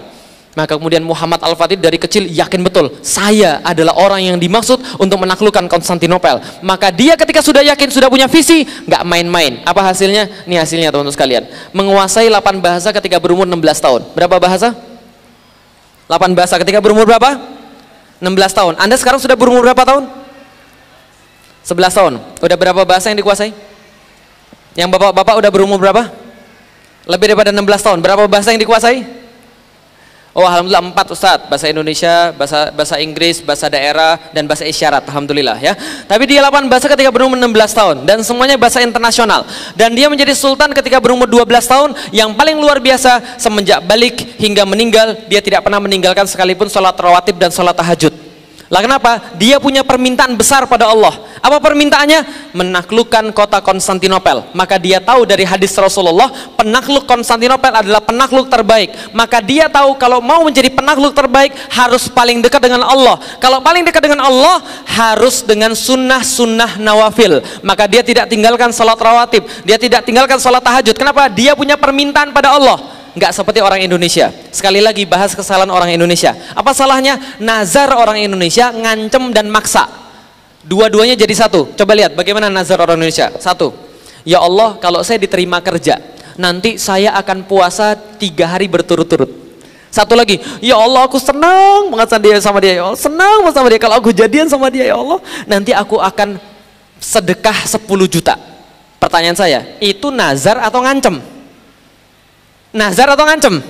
Coba lihat baik-baik. Kalau aku masuk kerja, aku akan puasa 3 hari berturut-turut. Berarti kalau dia tidak masuk kerja, nggak mau puasa. Oke, lihat lagi. Kalau aku dapat dia, aku akan sedekah 10 juta. Berarti kalau nggak dapat, aku nggak mau sedekah gitu. Itu ngancem atau tidak? Pertanyaan saya, Allah perlu nggak sama antum? Atau antum yang perlu sama Allah? Allah yang perlu sama antum atau antum yang perlu sama Allah? Kita yang perlu sama Allah. Maka nazarnya Muhammad Al-Fatih itu bukan begitu caranya. Tapi caranya nazarnya seperti apa? Iyyaka na'budu wa iyyaka nasta'in. Ya Allah, aku beribadah kepadamu, maka aku meminta kepadamu ya Allah. Ya Allah, aku sudah tahajud ya Allah, aku minta ya Allah. Ya Allah, aku sudah puasa ya Allah, aku minta ya Allah. Itu Muhammad Al-Fatih. Sudah tahajud minta sama Allah, ya Allah pengen jadi penakluk Konstantinopel, ya Allah pengen jadi penakluk Konstantinopel. Tapi tidak hanya seperti itu, dia buat pasukan yang luar biasa. Kan kalau penakluk Konstantinopel syaratnya satu, penakluknya penakluk terbaik, yang kedua pasukannya pasukan terbaik. Maka dia buat pasukan terbaik namanya Royal Janissaries atau pasukan Inkisaria. Berapa pasukannya? 7.000 pasukan dikumpulkan dalam setiap barak, dan di setiap barak ada seorang ulama, tugasnya membacakan hadis, tugasnya membacakan Al-Quran, menaikkan semangat para tentara untuk berjihad, dan mereka semuanya pengen untuk menjadi seorang mujahid. Dalam bahasa Turki ghazi, bahasa Arab juga sih, artinya pejuang-pejuang Islam. Jadi zaman sekarang begini, ibu-ibu dan bapak-bapak, zaman kita sekolah, orang tua kita itu merasa malu kalau kita nggak naik kelas, betul begitu? Zaman sekarang orang tuanya malu nggak kalau anda nggak naik kelas? Malu nggak? Malu. Itu zaman sekarang. Zaman mereka orang tua itu bukan malu kalau anaknya nggak naik kelas, tapi malu, dituliskan dalam kitab sejarah, orang Turki waktu itu, orang-orang Turki pada waktu itu malu kalau anaknya tidak berjihad padahal sudah dewasa. Jadi kalau punya anak di rumah lalu kemudian tidak ikut berjihad padahal dia sudah dewasa, itu orang tuanya bakal diomongin, dirasanin, dibully sekampung. Jadi anakmu kan sudah dewasa, kok nggak ikut sih? Oh mungkin anakmu pengecut ya. Jadi begitu. Itu zaman dulu begitu. Anak zaman sekarang nggak naik kelas dibully. Anak zaman dulu nggak ikut jihad dibully, serumah dibully, maka semuanya pasti ikut jihad. Itu adalah anak-anak Turki pada masa itu.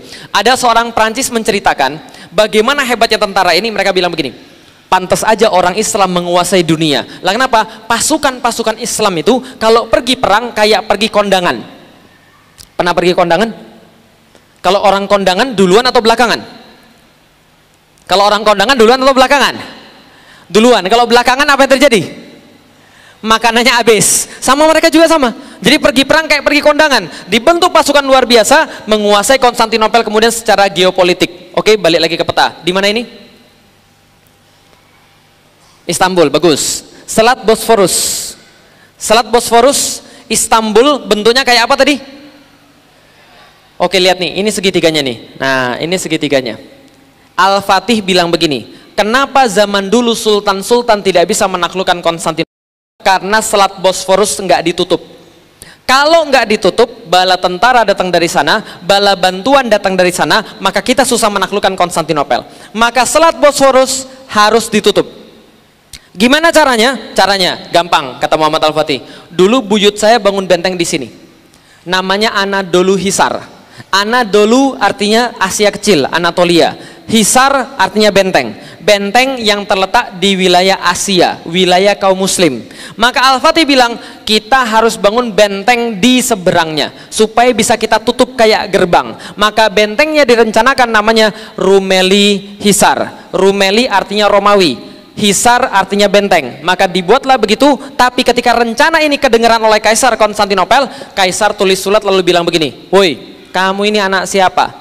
Sudah bikin benteng di tanah orang pula. Saya kasih tahu, sultan-sultan sebelum kamu pas bangun benteng di tanahnya sendiri, dia minta izin kepada kami sebagaimana seorang anak minta izin pada bapaknya.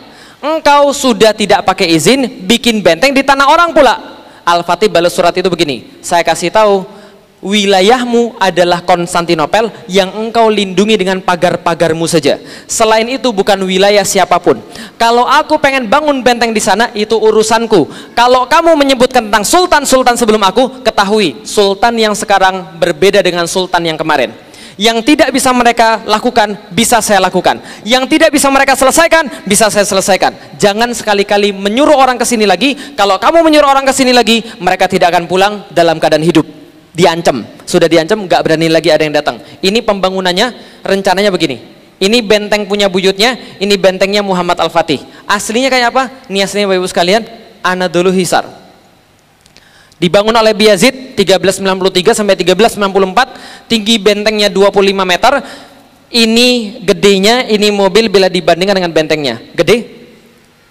Gede? Bentengnya Muhammad Al-Fatih lebih gede atau lebih kecil? Bentengnya Muhammad Al-Fatih. Ini mobil bila dibandingkan dengan bentengnya 30.000 meter persegi, selesai dalam waktu berapa lama? 4 bulan dengan 5.000 pekerja. Gedenya luar biasa, banyak sekali kemudian benteng-bentengnya. Dan kalau dari atas dibaca Muhammad. Dari mana Muhammadnya? Lihat nih, mim, ini mim, ha, mim, dal.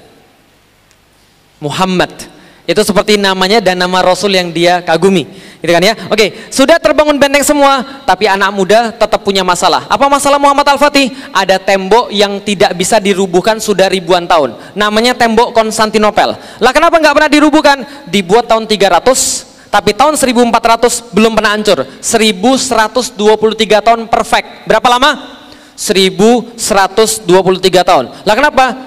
Wajar, tingginya bro 18 meter. Dan kalau ada artis, artisnya kira-kira kayak begini. Nah ini kecil banget artisnya. Kok ada artis sih? Pesan sponsor, paham ibu sekalian? Lah tidak hanya 18 meter, 3 lapis. Lapis pertama, ini adalah kolam atau parit. Lebarnya 20 meter, dalamnya 10 meter. Kalau anda punya kuda, kuda berhenti di sini nggak bisa berenang kudanya. Kalau anda mau berenang, dipanah dari sini. Tapi kalau taruhlah anda kebel karena punya batu akik yang kuat gitu ya nih. Lalu anda berenang, bunuh penjaga yang di sini dilempar batu, dilempar panah, lempar minyak, bakar. Taruhlah anda bisa manjat, ini tingginya sekitar 5 meter, tebalnya sekitar 3 meter. Taruhlah anda bisa manjat, berantem di sini, panah lagi dari sini, batu dari sini, lempar minyak, bakar. Anda mau manjat ini 8 meter, tebalnya sekitar 5 meter. Anda jadi Muhammad Al-Fatih, gimana cara masuknya? 3 lapis benteng ini. Gimana cara masuknya? Oh naik pesawat, nggak ada pesawat. Gimana caranya kira-kira? Gali terowongan, bagus. Gali terowongan, lewat bawah, terus ke atas. Orang-orang Konstantinopel sudah pernah pengalaman diserbu dengan cara begini oleh orang-orang Serbia. Maka mereka di sini buat alat detektor sederhana orang-orang yang mau gali parit. Jadi gini ceritanya. Mereka pakai baskom, setiap 1,5 meter sekali baskomnya dikasih air, setiap 1,5 meter sekali ada. Lalu kemudian kalau ada yang gali di bawah, baskomnya bergetar, airnya teret, teret, teret. Ah, dia tahu di mana itu orang yang gali.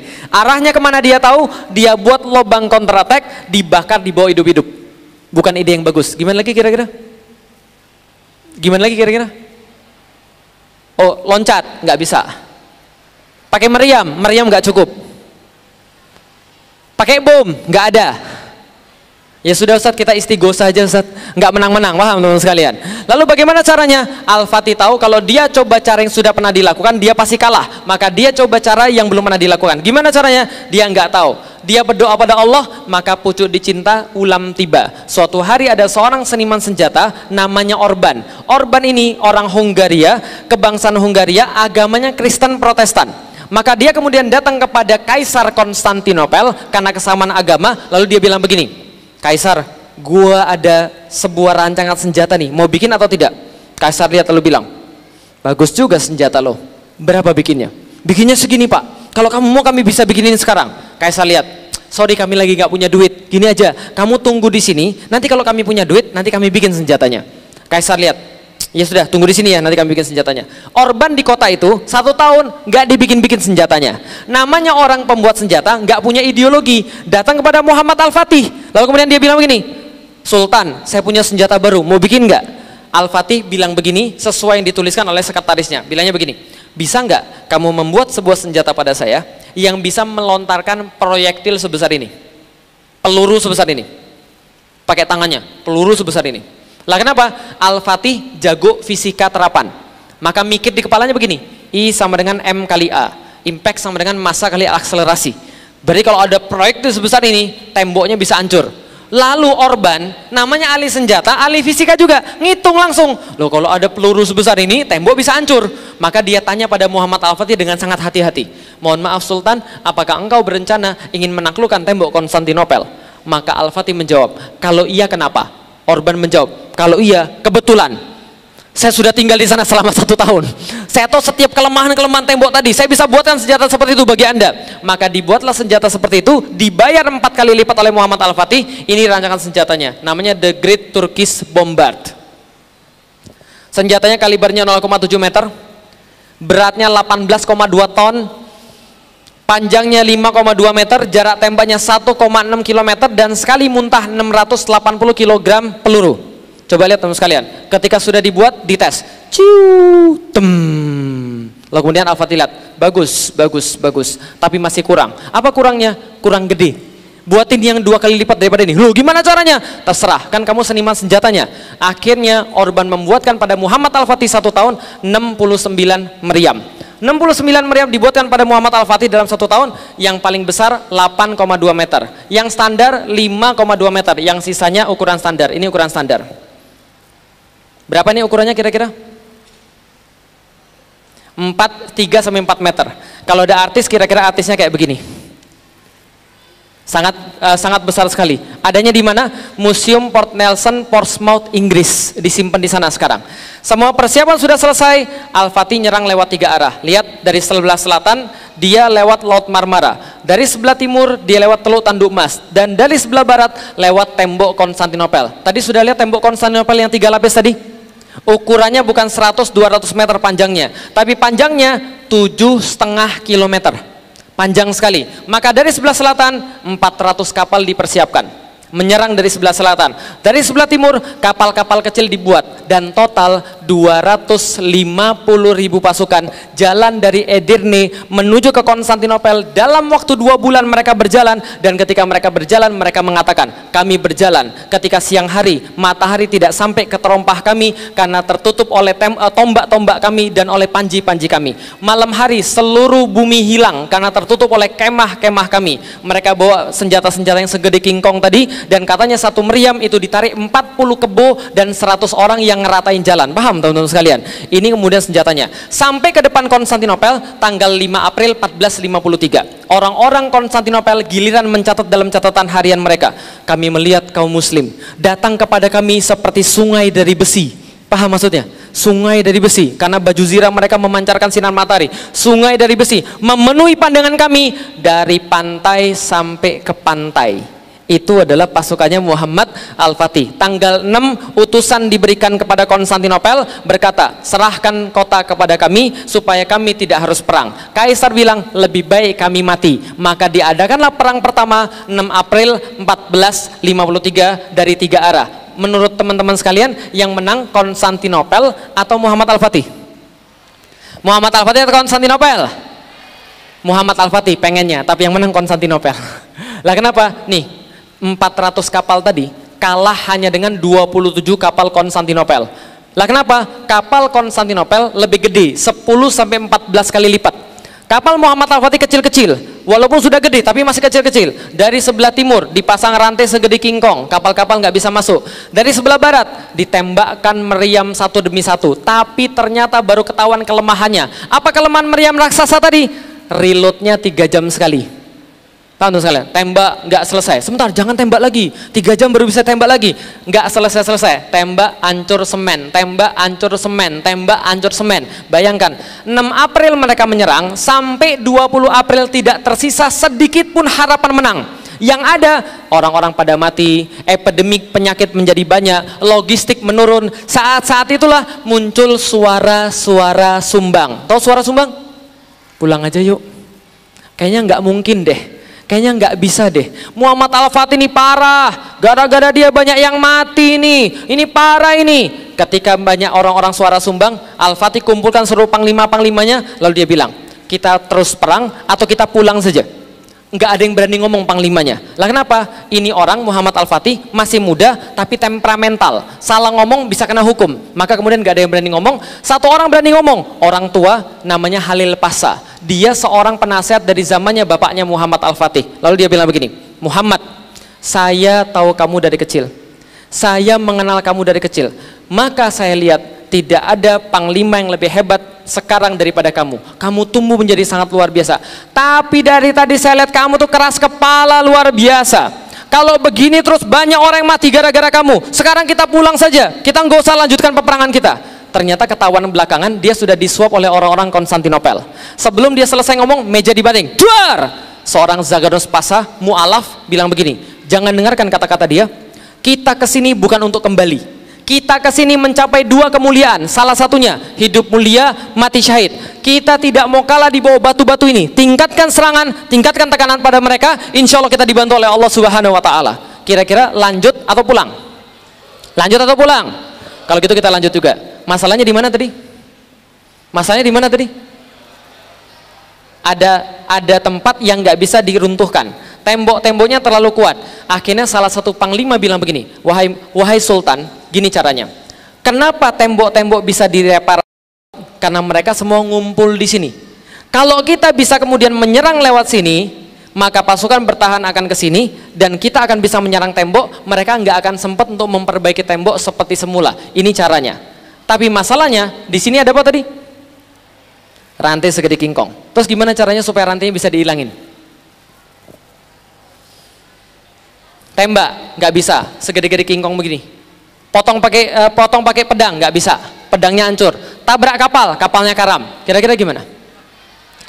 Loncat, emang lumba-lumba. Semua nggak ada yang bisa, nggak ada yang tahu caranya.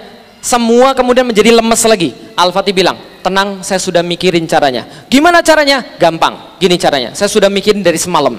Ini caranya. Kan kita punya kapal. Kapal kita daratkan dulu di Galata. Setelah kapal kita daratkan di Galata, maka kapalnya kita tarik. Setelah kita tarik, kapalnya kita kembaliin lagi ke laut. Gampang kan? Sekarang kita sudah punya kapal di dalam lautan lagi. Pasukannya bilang, benar juga ya. Tapi mohon maaf wahai Sultan, apakah Sultan lupa kalau Galata ini sebuah bukit? Al-Fatih katakan, saya tahu itu sebuah bukit, tapi saya kasih tahu kalian, kalau kalian tidak menduga, apalagi orang-orang Konstantinopel, ini harus kita lakukan. Pasukannya bilang, nggak mungkin. Al-Fatih katakan dengan sesuatu yang sangat terkenal, quotes-nya sampai dengan sekarang, jangan bilang pada saya tidak mungkin sebelum Anda mati ketika mencoba itu. Jadi kalau Anda sudah mati pas mencoba, berarti nggak mungkin. Tapi kalau Anda belum mencoba, berarti ini mungkin. Maka disepakati 21 April 1453, kapal-kapal ditarik melalui Bukit Galata. Besoknya yang terjadi sebuah keajaiban strategi perang. 72 kapal pindah dari Selat Bosforus kepada Selat Tanduk dalam waktu 1 malam. Berapa kapal pindah? Dalam waktu berapa malam? 1 malam. Tanggal 22 April itu orang Konstantinopel naik ke atas bukit, ngelihat kapal-kapal, kaget. Lah kenapa? Takbir berkumandang, bendera la ilaha illallah Muhammad Rasulullah, kapal-kapal turun ke bawah perairan mereka, lalu mereka mengatakan Konstantinopel sudah selesai. Lah kenapa? Muhammad Al-Fatih betul-betul gila menjadikan ombak-ombak penggantinya adalah bukit-bukit yang ada di Galata. Maka masuk ke sana, Al-Fatih terus berperang sampai tanggal 27 Mei 1453, hampir 2 bulan. Ada lubang yang sangat besar yang bisa dibuat di tembok gara-gara sudah mengganti strategi tadi, dan ketika lubang besar itu tidak bisa direparasi lagi, Al-Fatih katakan berhenti berperang pada tanggal 27. Jangan berperang lagi. Lalu dia bilang begini pada pasukannya, 2 hari dari sekarang kita akan menaklukkan Konstantinopel insya Allah. Serangan terakhir, kalau kita kalah kita mati di bawah batu-batu ini, tapi kalau kita menang kita ambil kota ini sebagai kota yang dijanjikan oleh Rasulullah Sallallahu Alaihi Wasallam. Maka kata Al-Fatih, berhenti perang, besok tanggal 28 semuanya berpuasa sunnah. Maka diperintahkan seluruh pasukan berpuasa sunnah pada tanggal 28 Mei 1453, dan mereka berpuasa, ulama-ulama turun menasihati para tentara-tentara, dan tanggal 29 jam 1 mereka bertahajud bersama-sama. Setelah bertahajud bersama-sama, Al-Fatih berkhutbah pada mereka dengan khutbah perang yang terakhir, yang kita sampai sekarang masih mendapatkan khutbah itu. Ini khutbahnya, andaikan penaklukan kota Konstantinopel sukses, maka sabda Rasul telah menjadi kenyataan, dan salah satu mujizatnya kelak akan terbukti. Oleh karena itu kita akan mendapatkan bagian daripada janji ini berupa kemuliaan dan penghargaan. Oleh karena itu sampaikan pada pasukan satu persatu kemenangan besar yang kelak akan kita capai, akan menambah ketinggian dan kemuliaan Islam. Yang paling penting untuk itu wajib bagi setiap pasukan menjadikan syariat selalu di depan mata mereka. Jangan sampai ada yang melanggar syariat Allah. Lah kenapa? Kalau ada yang melanggar syariat Allah, kalau ada yang bermaksiat, maka Allah menunda kemenangan pada kaum muslimin. Setelah itu Al-Fatih membagi 3 pasukan dan menyuruh mereka. Pertama, pasukan pertama habiskan waktu dari jam 2 sampai jam 4 malam. Lalu pasukan kedua jam 4 sampai jam 6. Yang terakhir pasukan jam 6 sampai terakhir. Al-Fatih bagi 3 pasukan. Siapa yang pertama? Para jomblo. Teman-teman sekalian, namanya pasukan azab. Dalam bahasa Arab azab itu jomblo. Pasukan azab ini kemudian yang pertama suruh maju duluan. Habis kemudian pasukan azab, loh pertanyaannya, Ustaz, kenapa pasukan jomblo mati duluan? Karena gini, jomblo-jomblo zaman dulu nggak kayak jomblo-jomblo zaman sekarang. Yang jomblo katakan, nah tirulah jomblo-jomblo zaman dulu. Lah kenapa? Mereka mikir begini, hidup terlalu susah dan terlalu sengsara. Tiap hari saya dibully, mendingan mati duluan karena perang aja gitu. Nah itu jomblo zaman dulu. Jam 2 sampai jam 4 pasukan jomblo keluar. Jam 4 selesai, pasukan sipahi keluar, pasukan bersenjata berat keluar, kemudian membuat hal-hal yang kemudian yang mereka inginkan, meramaikan kemudian perang, lalu membuat musuh menjadi capek. Jam 6 pasukan Inkisaria keluar. Jam 6 keluar, sebelum jam setengah 7 pasukan sudah masuk ke dalam Konstantinopel melalui gerbang ini. Lalu kemudian Al-Fatih mengatakan, alhamdulillah, semoga Allah merahmati para syuhada, memberikan kemuliaan pada mujahidin, serta kebanggaan dan syukur buat rakyatku. Dia masuk ke dalam kota dengan kudanya menuju Hagia Sophia sambil mengatakan Masya Allah, Masya Allah, kiri ke kanan, noleh ke kiri, noleh ke kanan, Masya Allah, Masya Allah, sampai ke depan gereja Hagia Sophia. Dia turun dari kudanya, lalu melihat Hagia Sophia, tidak dapat menahan rasa bangganya dan rasa syukurnya, langsung dia sujud syukur ke arah Ka'bah, ke arah Mekah, kemudian melepas kemudian sorbannya, kemudian mengambil segenggam tanah Konstantinopel, menaburkan ke atas kepalanya. Untuk apa? Jangan sombong, kamu cuma dari tanah, ini semua adalah Allah yang buka bagi kamu. Kemudian masuk ke dalam gereja Hagia Sophia, dia mendapati orang-orang nangis histeris di sana. Lalu kenapa? Takut mau dibunuh. Al-Fatih katakan, keluar kalian semua dari tempat ini. Yang pengen tetap tinggal di kota ini akan kami jamin tempat tinggalnya. Yang pengen keluar dari kota, silakan keluar dari kota, kami jamin nyawanya setelah keluar daripada kota ini. Sebelum keluar daripada kota ini kami jamin, setelah keluar kami tidak jamin. Nah, silakan keluar daripada kota ini, yang pengen tinggal silakan tinggal. Tapi kami minta tempat ini dijadikan sebagai masjid. Tempat paling bagus di dunia, paling megah di dunia, dibersihkan kemudian dalamnya, dikeluarkan berhala-berhala di dalamnya, dihiasi dengan yang paling bagus, mimbarnya digeser 9 derajat dari arah Al-Aqsa menjadi arahnya ke Ka'bah, ke Mekah. Kemudian semua sudah selesai pada hari yang sama, 29 Mei 1453, asar. Sebelum asar semua sudah selesai, asar, azan berkumandang pertama kali di Konstantinopel. Allahu Akbar, Allahu Akbar. Sampai sekarang nggak selesai teman-teman sekalian. Ini adalah kemudian azan di sana. Tapi sayangnya tempat ini sekarang jadinya sebagai museum. Kenapa jadi sebagai museum? diubah oleh orang yang nggak ngerti Islam menjadi museum. Sekarang usaha balik lagi jadi masjid, tapi ditolak oleh orang-orang Yunani. Nunggu pemberani-pemberani di antara kita, siapa yang mau jadiin lagi sebagai masjid. Oke, semua kayak cerita dongeng ya, betul begitu? Tapi yang lain bukan cerita dongeng, itu baru pendahuluan materi. Materi yang sesungguhnya, ini materinya Bapak Ibu sekalian. 54 hari perang, 825 tahun penantian. Berapa hari perang? Berapa tahun penantian? 825 tahun. Maksudnya gimana? Lihat, perhatiin baik-baik. 825 tahun sebelum penaklukan Konstantinopel, terucap dari lisan Rasulullah sallallahu alaihi wasallam yang mulia, la tuftahanal Konstantiniyah fala ni'mal amiru amiruha wala ni'mal jaishu dzalikal jais. Ya Allah, pada saat itu teman-teman sekalian, itu orang-orang mendengar dari Rasulullah Sallallahu Alaihi Wasallam akan ditaklukkan Konstantinopel, sebaik-baik panglima adalah dia, sebaik-baik pasukan adalah dia. Apa kata orang-orang yang datang di situ? Ada yang yakin, tapi ada yang Allah, Muhammad gila, Muhammad stres, Muhammad ngayal, nggak mungkin. Bisa dipahami teman sekalian? Lah kenapa? Karena mereka nggak bisa lihat pada masa depan. Tapi ada yang nggak percaya, ada yang percaya. Mereka meyakini, mewariskan dari generasi demi generasi, mengajarkan pada anaknya, mengajarkan pada cucunya, sampai 825 tahun kemudian seorang pemuda 21 tahun masuk ke dalam kota lalu berbicara, Rasul kami tidak pernah bohong. Berapa lama? 825 tahun berjuang. Sedangkan kita baru berjuang setahun, baru berjuang 2 tahun, 3 tahun, sudah futur, sudah nggak semangat. Ah, kapan Islam akan tegak Ustadz? Kita sudah aksi berapa kali? Aksi 411, 212, reuni 212, aksi bela Palestina. Tapi masih tetap gitu-gitu aja Ustadz. Antum nggak sabar. Bisa difahami Bapak sekalian? Lah mereka sabar berapa lama? 825 tahun membuktikan satu hadis Rasulullah Sallallahu Alaihi Wasallam akan ditaklukkan kota Konstantinopel. Sabar satu demi satu. Kalau nggak saya, anak saya. Kalau nggak anak saya, cucu saya. Kalau nggak cucu saya, berarti anaknya lagi. Kalau nggak terus menerus sampai takluk Konstantinopel oleh Muhammad Al-Fatih 1453. Apa rahasia mereka? Ini rahasia mereka. They believe in something that cannot be seen by eyes. Ini rahasia mereka, ini materi pada hari ini. Percaya pada sesuatu yang tidak bisa terlihat oleh mata. Lah kenapa? Karena zaman dulu itulah kehebatan orang-orang. Kita enggak, semuanya harus lihat pakai mata. Semuanya harus masuk pada logika. Enggak. Zaman dulu enggak. Coba lihat. Syahid yang pertama siapa? Siapa yang syahid pertama di dalam Islam? Siapa namanya? Sumayyah. Laki-laki atau perempuan? Lihat ibu-ibu sekalian. Jihad diwajibkan untuk laki-laki, tapi yang syahid pertama kali adalah perempuan. Itu apa artinya? The power of mak-mak. Paham ibu sekalian? Tahu the power of mak-mak? Mak-mak itu pada zaman sekarang lebih ditakuti oleh polisi daripada bapak-bapak. Lah kenapa? Ibu-ibu tuh kekuatannya luar biasa. Lah kenapa? Naik motor, letting ke kiri, letting ke kanan, beloknya ke kiri. Pas kemudian ketabrak, ibu-ibunya marah.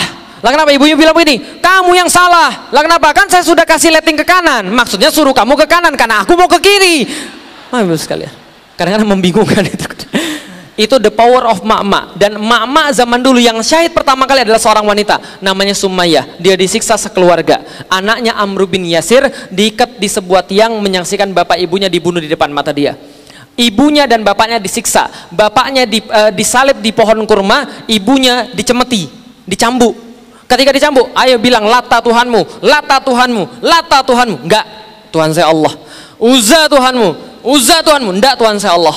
Sampai suatu saat ketika lama-lama dicambuk, akhirnya ayo bilang enggak, bukan Allah Tuhanmu, keluar dari agamanya Muhammad. Diludailah kemudian yang mencambuk, namanya Umayyah bin Khalaf, majikannya daripada bapak ibunya Amr bin Yasir. Ketika diludain, ngamuk itu yang mencambuk, bawa tombak, lalu kemudian tombak itu ditusukkan dari kemaluan sampai tembus pada leher.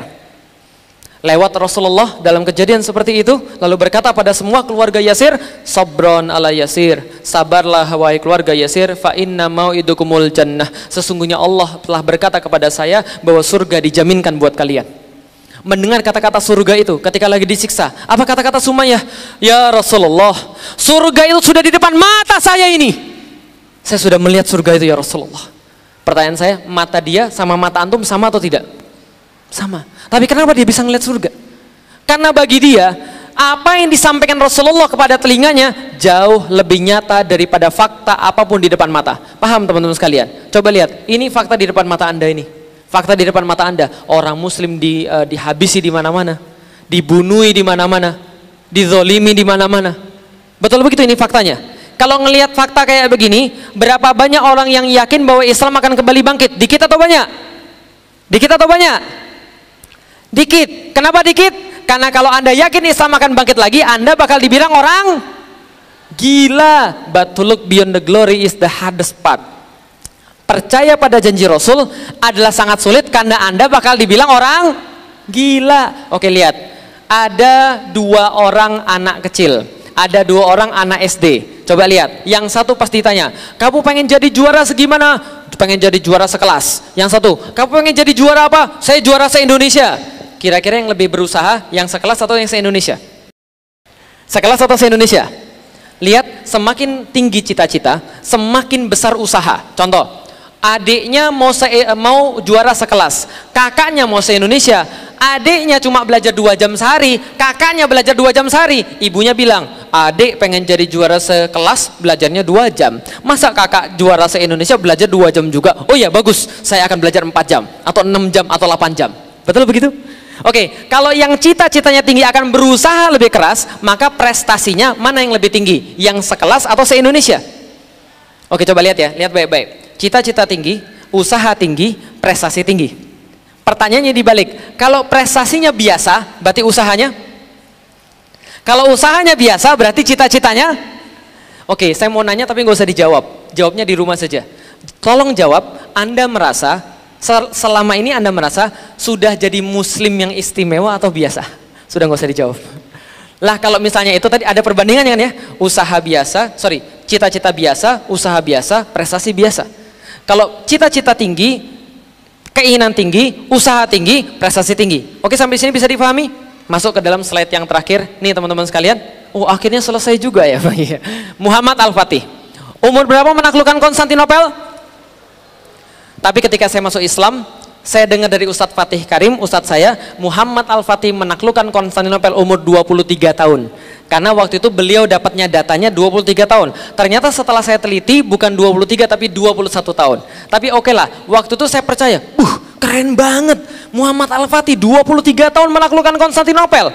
Saya masuk Islam 18 tahun. Maka saya bilang sama Ustadz Fatih Karim, Kang, boleh nggak nama Islam saya Muhammad Al-Fatih? Boleh. Maka sampai sekarang nama Islam saya Muhammad Al-Fatih. Lah kenapa? Pengen jadi kayak begitu. Lalu saya bilang pada ustadz saya, kalau gitu Kang, saya akan menaklukkan kota Roma pas umur 23 tahun. Mu'alaf gila ini. Nggak ada masalah. Muhammad dibilang gila. Muhammad Al-Fatih dibilang gila. Tambah 1, nggak ada masalah. Paham teman sekalian?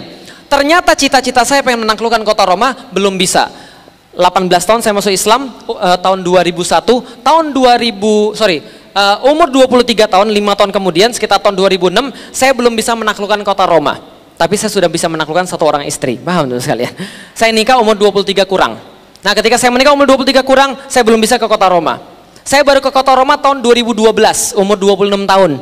2013 baru ke sana. Ngapain ke sana? 2012 ke sana survei. Jadi gini ceritanya. Bapak saya punya perusahaan, setiap tahun itu pergi ke luar negeri. Dan setiap tahun saya diajak, saya nggak mau. Lik, ke Hong Kong yuk? Nggak. Macau, Lik? Nggak. Lah ngapain ke Macau? Di situ kan tempat judi. Masa saya mau judi di sana? Nanti saya dikira dewa judi, paham ya sekalian? Enggak. Lik, pergi ke Malaysia? Enggak.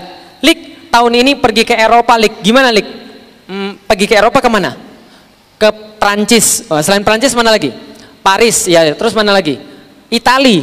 Terus mana lagi? Belanda. Terus mana lagi? Itali tadi kota mana? Milan. Terus mana lagi? Roma. Ikut. Kenapa ada Romanya?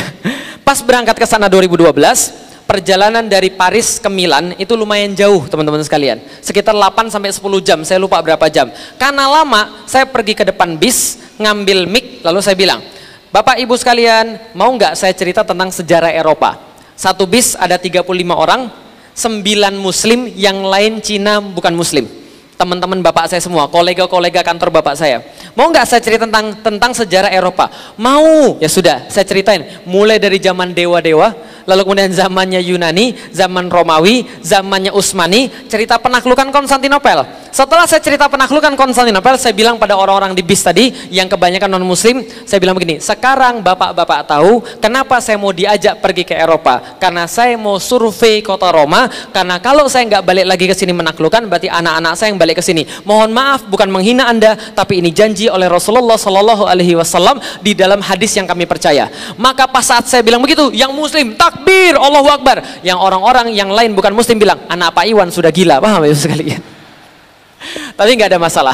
Nah, 23 tahun saya belum bisa ke kota Roma, tapi sudah menikah. Saya bilang sama istri saya begini, Dek, mungkin bukan waktunya kita menaklukkan kota Roma, berarti bisa jadi anak-anak kita. Maka kalau kita punya anak, harus kita namakan Muhammad Al-Fatih. Istri saya bilang, sepakat. 2006 menikah, 2008 punya anak perempuan. Nggak jadi kasih nama Muhammad Al-Fatih karena perempuan. 2010 anak saya laki-laki lahir. Pas mau ngasih nama Muhammad Al-Fatih, nggak jadi juga. Lah kenapa? Anak-anak teman saya namanya Muhammad Al-Fatih semua. Lah kenapa? Karena cerita ini sudah saya ceritakan dari tahun 2008. Semua anak-anaknya Muhammad Al-Fatih semua. Jadi rata-rata anak teman-teman saya itu yang sekarang umurnya 4 tahun, 5 tahun itu anak Muhammad Al-Fatih semua. Itu nama anaknya Ustadz Fatih Karim, namanya Muhammad Fatih Alif. Apa alasannya? Alif adalah huruf pertama. Berarti ini adalah yang pertama pergi ke pergi ke kota Roma. Saya bilang, ya udah nggak apa-apa. Yang lain bilang, enggak, anak saya. Lah kenapa? Nama anak saya Muhammad Fatih Al Awal. Yang lain akhir, mohon maaf. Teman saya lagi nggak mau kalah. Nama anak saya Muhammad Fatih Ridho. Cuma dia yang diridho, yang lain tidak. Akhirnya nama anak saya kasih nama anak saya sama istri saya, sepakat nama anak saya adalah Sifar Muhammad Al-Fatih 1453. Nama anak saya. Sifar artinya 0. Saya pengen dia 0 di hadapan Allah, dia bukan siapa-siapa di hadapan Allah, cita-cita saya begitu. Dia 0 di hadapan Allah, Sifar Muhammad Al-Fatih 1453. Ada angkanya? Iya, ada angkanya. Saya sendiri yang ngurus. Saya pergi ke dinas kependudukan, saya bilang sama mereka, ini nama anak saya. Orang yang ngelihat. Ini apa Pak? 1453 ini Pak. Oh bukan 1453, 1453 itu angka. Angka Pak, angka. Pak, Bapak jangan main-main Pak. Saya 15 tahun kerja di sini Pak, belum ada yang model kayak begini Pak. Makanya saya bilang buat sekarang karena 15 tahun belum ada. Wirosa bilang aja boleh 212, masa anak saya nggak boleh? Akhirnya dikasih anak saya masuk dalam akte kelahiran Sifar Muhammad Al-Fatih 1453. Anak saya yang ketiga Ghazi Muhammad Al-Fatih 1453. Bukan untuk gengsi-gengsian, bukan. Saya cuma pengen begini, saya nggak tahu sampai kapan saya bisa mendidik mereka teman-teman sekalian. Tapi kalau saya sudah misalnya meninggalkan dunia ini dan belum sempat mentransfer pada mereka semuanya, mereka harus tahu untuk apa saya hidup dan untuk apa mereka hidup. Nggak usah tanya pada gurunya, nggak usah tanya pada siapa-siapa, buka ke internet, ketik 1453, dia dapat seluruh sejarahnya dan dia tahu setiap perkataan Rasulullah itu pasti terjadi. Paham teman-teman sekalian? Maka nggak usah lagi diajarin oleh siapapun. Maka teman-teman sekalian, oke, terakhir. Tahu pas lagi di parit tahu? Ada 2 kelompok. Yang satu masih ingat siapa? Yang benar-benar beriman. Yang kedua siapa? Yahudi yang terpaksa. Terbukti kan guru-guru dan bapak ibu sekalian, anak-anak itu ingat cerita, ingat kisah. Jadi kalau mau cerita pada mereka, mereka lebih ingat insya Allah. Pertama siapa? Yang orang-orang yang benar-benar beriman. Yang kedua siapa? Yahudi yang terpaksa. Lihat, ketika mendapatkan bisyarah, balik lagi pada bisyarah Rasulullah, Yahudi tertawa terbahak-bahak, mengolok-olok, menghina. Nggak mungkin, gila kamu, ngayal kamu, nggak mungkin. Ketawain kita, mengolok-olok. Orang muslim, orang mukmin mendengar bisyarah, senang, berusaha yang terbaik, mewujudkan kemudian apa yang diinginkan oleh Rasulullah SAW. Sekarang saya tanya, kata Rasul, Islam akan bangkit atau tidak? Kata Rasul, Islam akan bangkit atau tidak? Kata Rasul dan kata Allah, Anda akan menguasai seluruh dunia atau tidak? Yakin? Oke, saya sekarang mau nanya, yakin Roma takluk? Yakin Roma takluk? Takbir! Baik, terima kasih. Itu yang mau saya sampaikan. Kalau ada yang salah saya mohon maaf. Yang baik hanya berasal daripada Allah Subhanahu wa taala. Assalamualaikum warahmatullahi wabarakatuh. Saya serahkan kembali pada pembawa acara. Fadhil.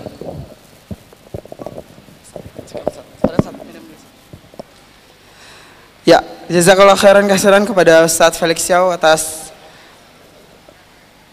taujih dan takbir kabar tentang meneladani Muhammad Al-Fatih yang subhanallah luar biasa membangkitkan jiwa-jiwa pemuda muslim, terutama bapak-bapak dan ibu-ibu sekalian yang akan mendidik anak-anaknya sebagai generasi penerus perjuangan Islam. Selanjutnya masih ada waktu 15 menit, kita buka sesi tanya jawab Untuk 3 penanya dulu. Ya, 1, 2, 1 lagi ada. Ustadz Ahmad tolong. Ya. 1, 2, 1 lagi ada. 1 lagi dari sebelah kanan atau dari Ya, kita 2 pertanyaan dulu ya. Dipersilahkan. Ya, silakan Pak. Dinaikin dulu. Ya.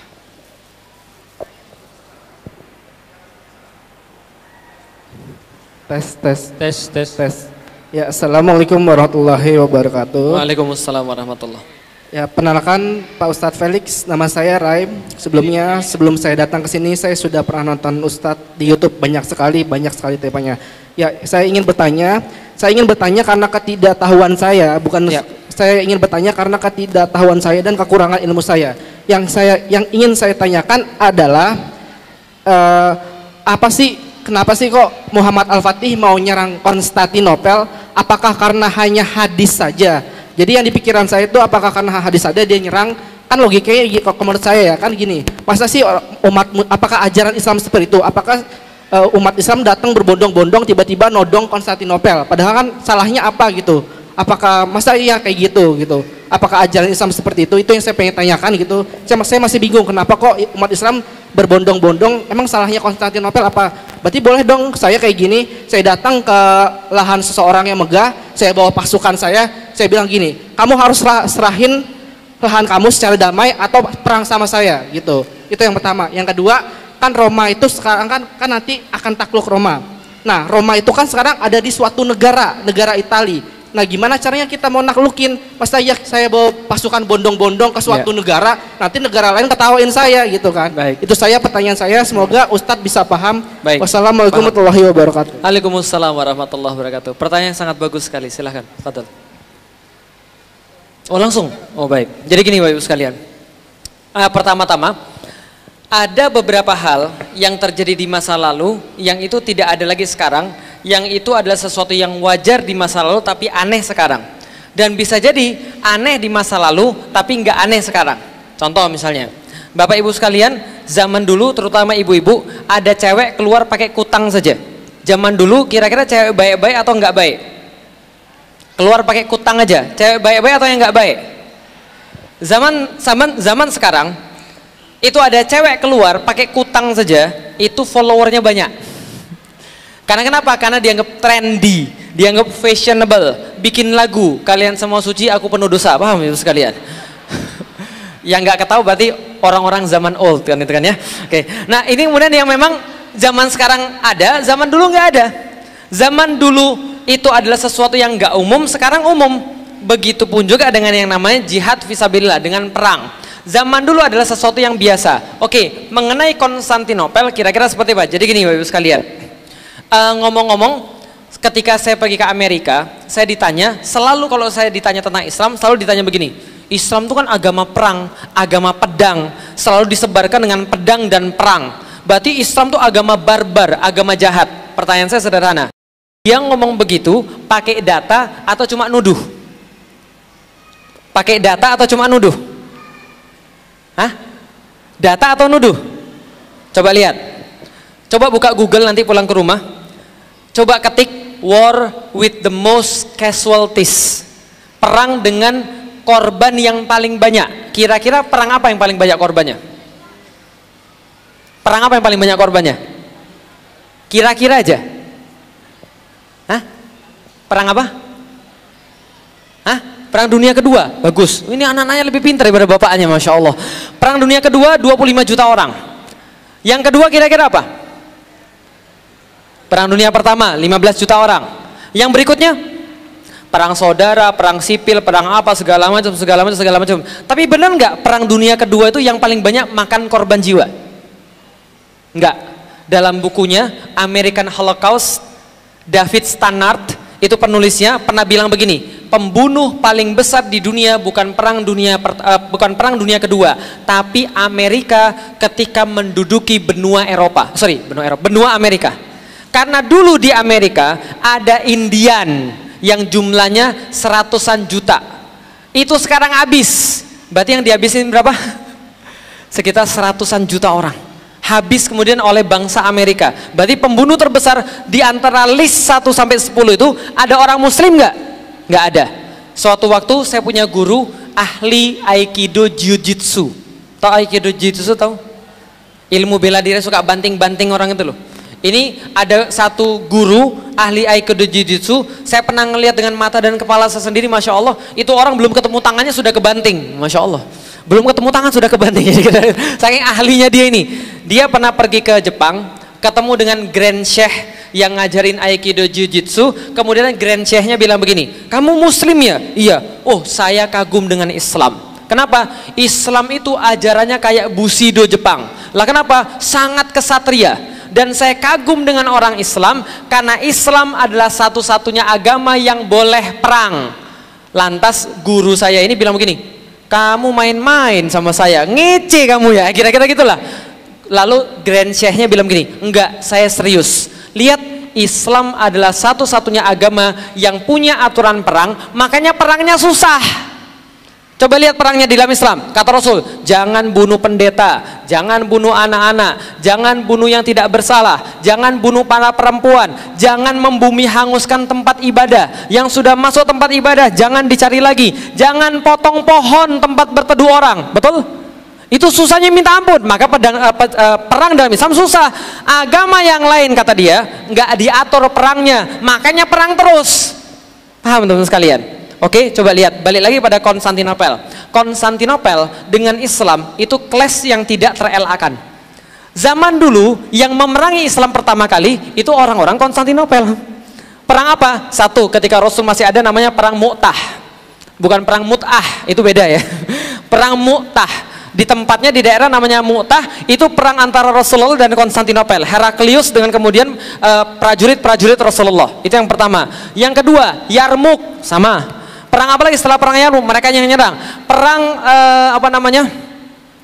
Malazgirt pada tahun 1071 dengan Turki Saljuk. Itu mereka juga yang nyerang.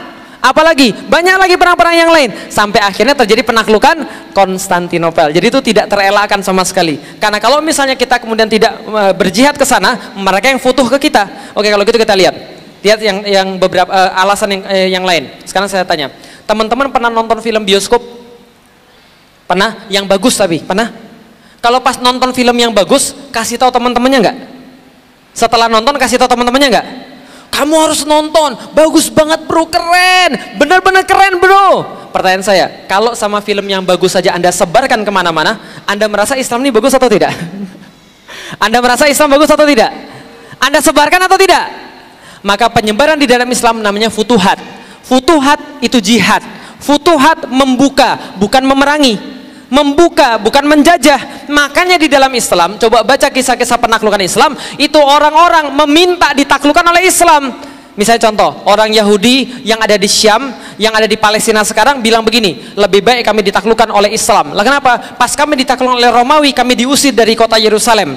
Ketika kami ditaklukkan oleh Islam, kami boleh pergi ke Yerusalem. Maka lebih baik Islam daripada yang lain. Orang Nasrani ketika di Syam juga mereka berkata, lebih baik kami dijajah oleh Muslim daripada dijajah oleh Romawi. Padahal kita bukan menjajah. Lah kenapa? Bagi mereka, ketika orang Muslim yang menguasai, mereka lebih tenang, mereka lebih adil. Bisa dipahami teman-teman sekalian. Itu Islam, futuhat, bukan memerangi, bukan menjajah.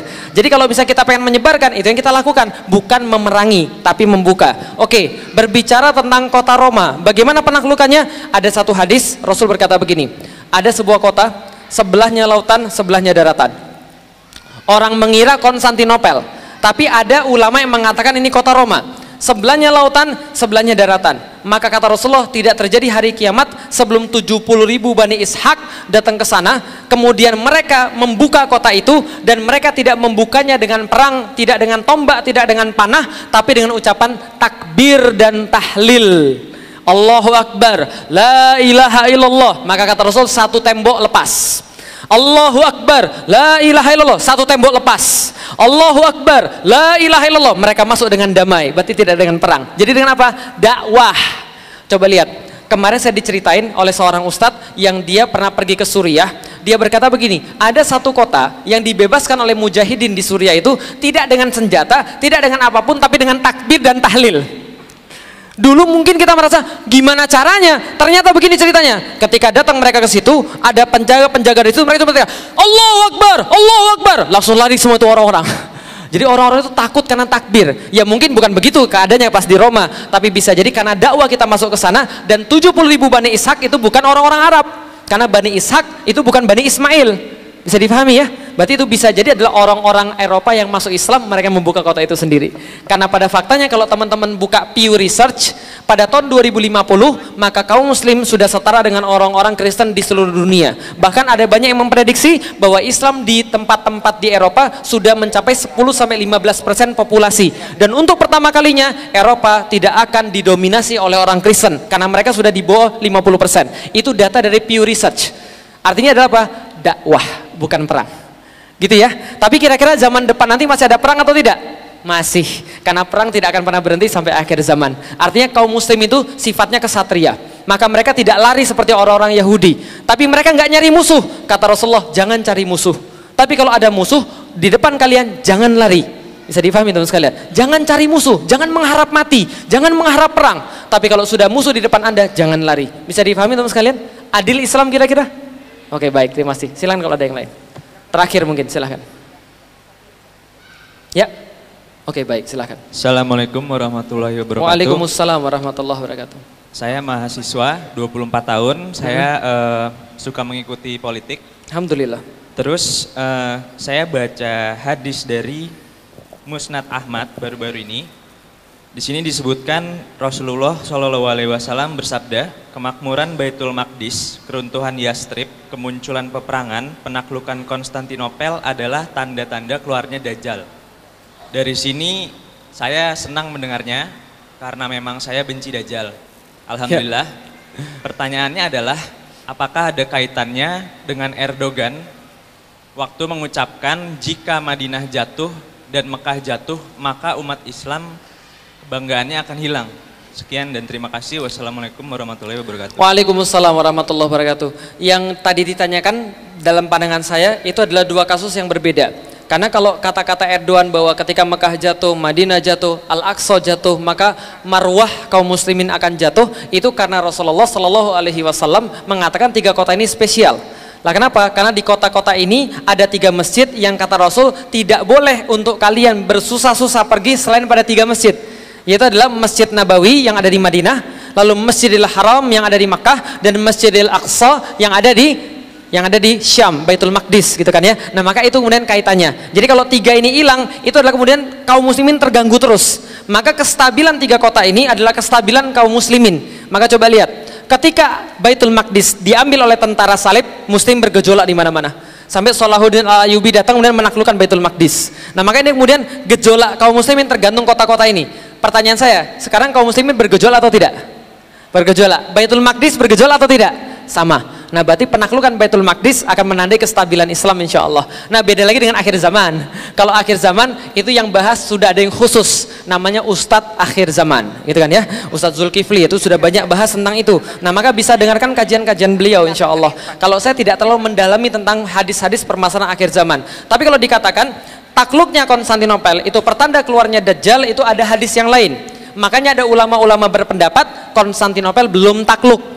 Buktinya sampai sekarang Dajjal belum keluar. Tapi gini cerita ibu sekalian, ini saya kasih tahu. Dulu ketika Rasul masih hidup, kata Rasulullah, Dajjal akan keluar dari lautan di sebelah Yaman. Jadi lautan di dekat Yaman. Dan kata Rasulullah, antara aku dan hari kiamat itu jaraknya kayak begini.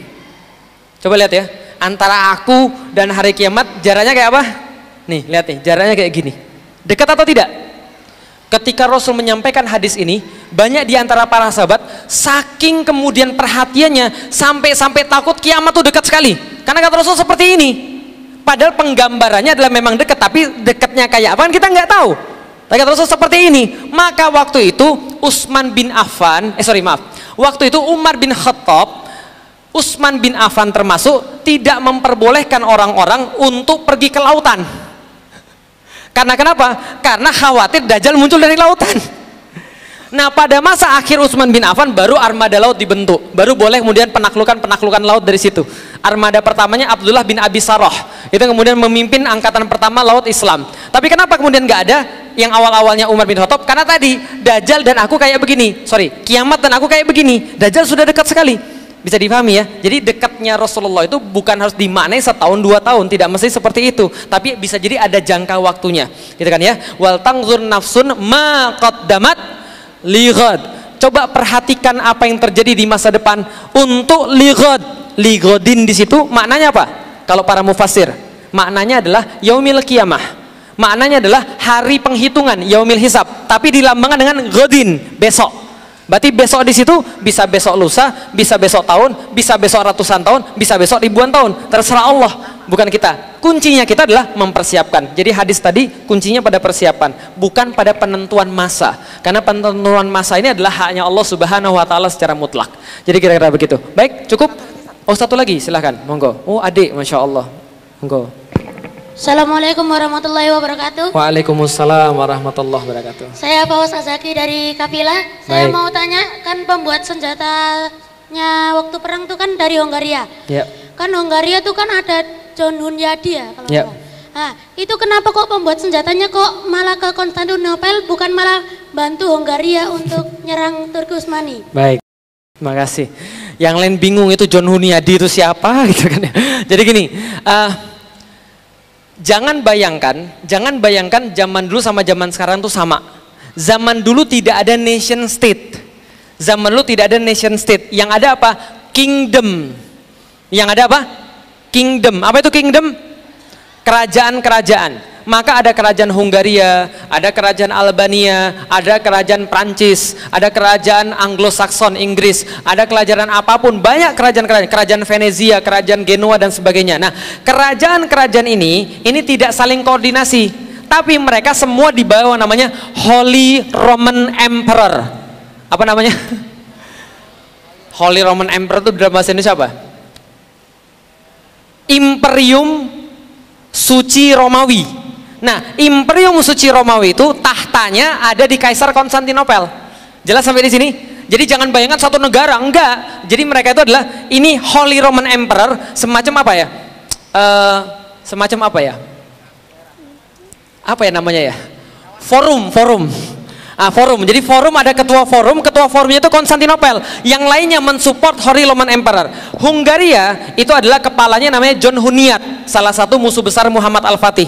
Lah kenapa Orbani menawarkan bukan pada Hungaria, bukan pada Kaisar Konstantinopel, tapi pada Muhammad Al-Fatih? Pertama, yang ditawarkan pada Kaisar Konstantinopel. Tapi Kaisar Konstantinopel tidak mau buat itu karena sudah merasa punya tembok yang kuat dan mereka nggak ada duit. Maka dia pergi tempat Muhammad Al-Fatih. Beberapa mengatakan dia sudah masuk Islam, tapi saya belum dapat sebuah sumber yang meyakinkan kalau dia sudah masuk Islam. Ada ustadz di film ustadz dia sudah masuk Islam, saya nggak tahu karena itu bukan dibuat berdasarkan referensi yang meyakinkan. Tapi kalau referensinya saya belum tahu dia seorang muslim, tapi dia bantu muslim karena dia menawarkan senjatanya pada yang punya duit. Nah, jadi kira-kira begitu. Jadi bukan pada kaisar yang buat, tapi pada muslim yang punya duit pada saat itu. Gitu ya. Oke, cukup. Oke, baik, terima kasih. Yang terakhir teman-teman sekalian, kalau ada yang memerlukan di depan ada bukunya, kalau ada yang mau mendapatkan silakan ada di belakang, nanti bisa teman-teman dapatkan di belakang. Kalau misalnya sudah habis silakan beli online saja. Nah, yang terakhir banget teman-teman sekalian, mohon maaf setelah ini saya langsung izin keluar meninggalkan, dan karena saya masih manusia, berarti saya nggak mungkin menyalami orang sebanyak ini dan tidak mungkin berfoto-foto dengan orang sebanyak ini, karena saya harus langsung, terutama ibu-ibu, karena kita bukan mahram jadi tidak usah foto-foto. Nah, kenapa? Karena berbahaya kalau bukan mahram kemudian foto-foto. Tapi kalau ibu-ibu mau ngotot masih mau foto-foto sama saya, bisa, ada caranya. Nikahkan saya dengan anak perempuannya, insya Allah kita sudah jadi mahram. Baik, terima kasih. Assalamualaikum warahmatullahi wabarakatuh. Alhamdulillah.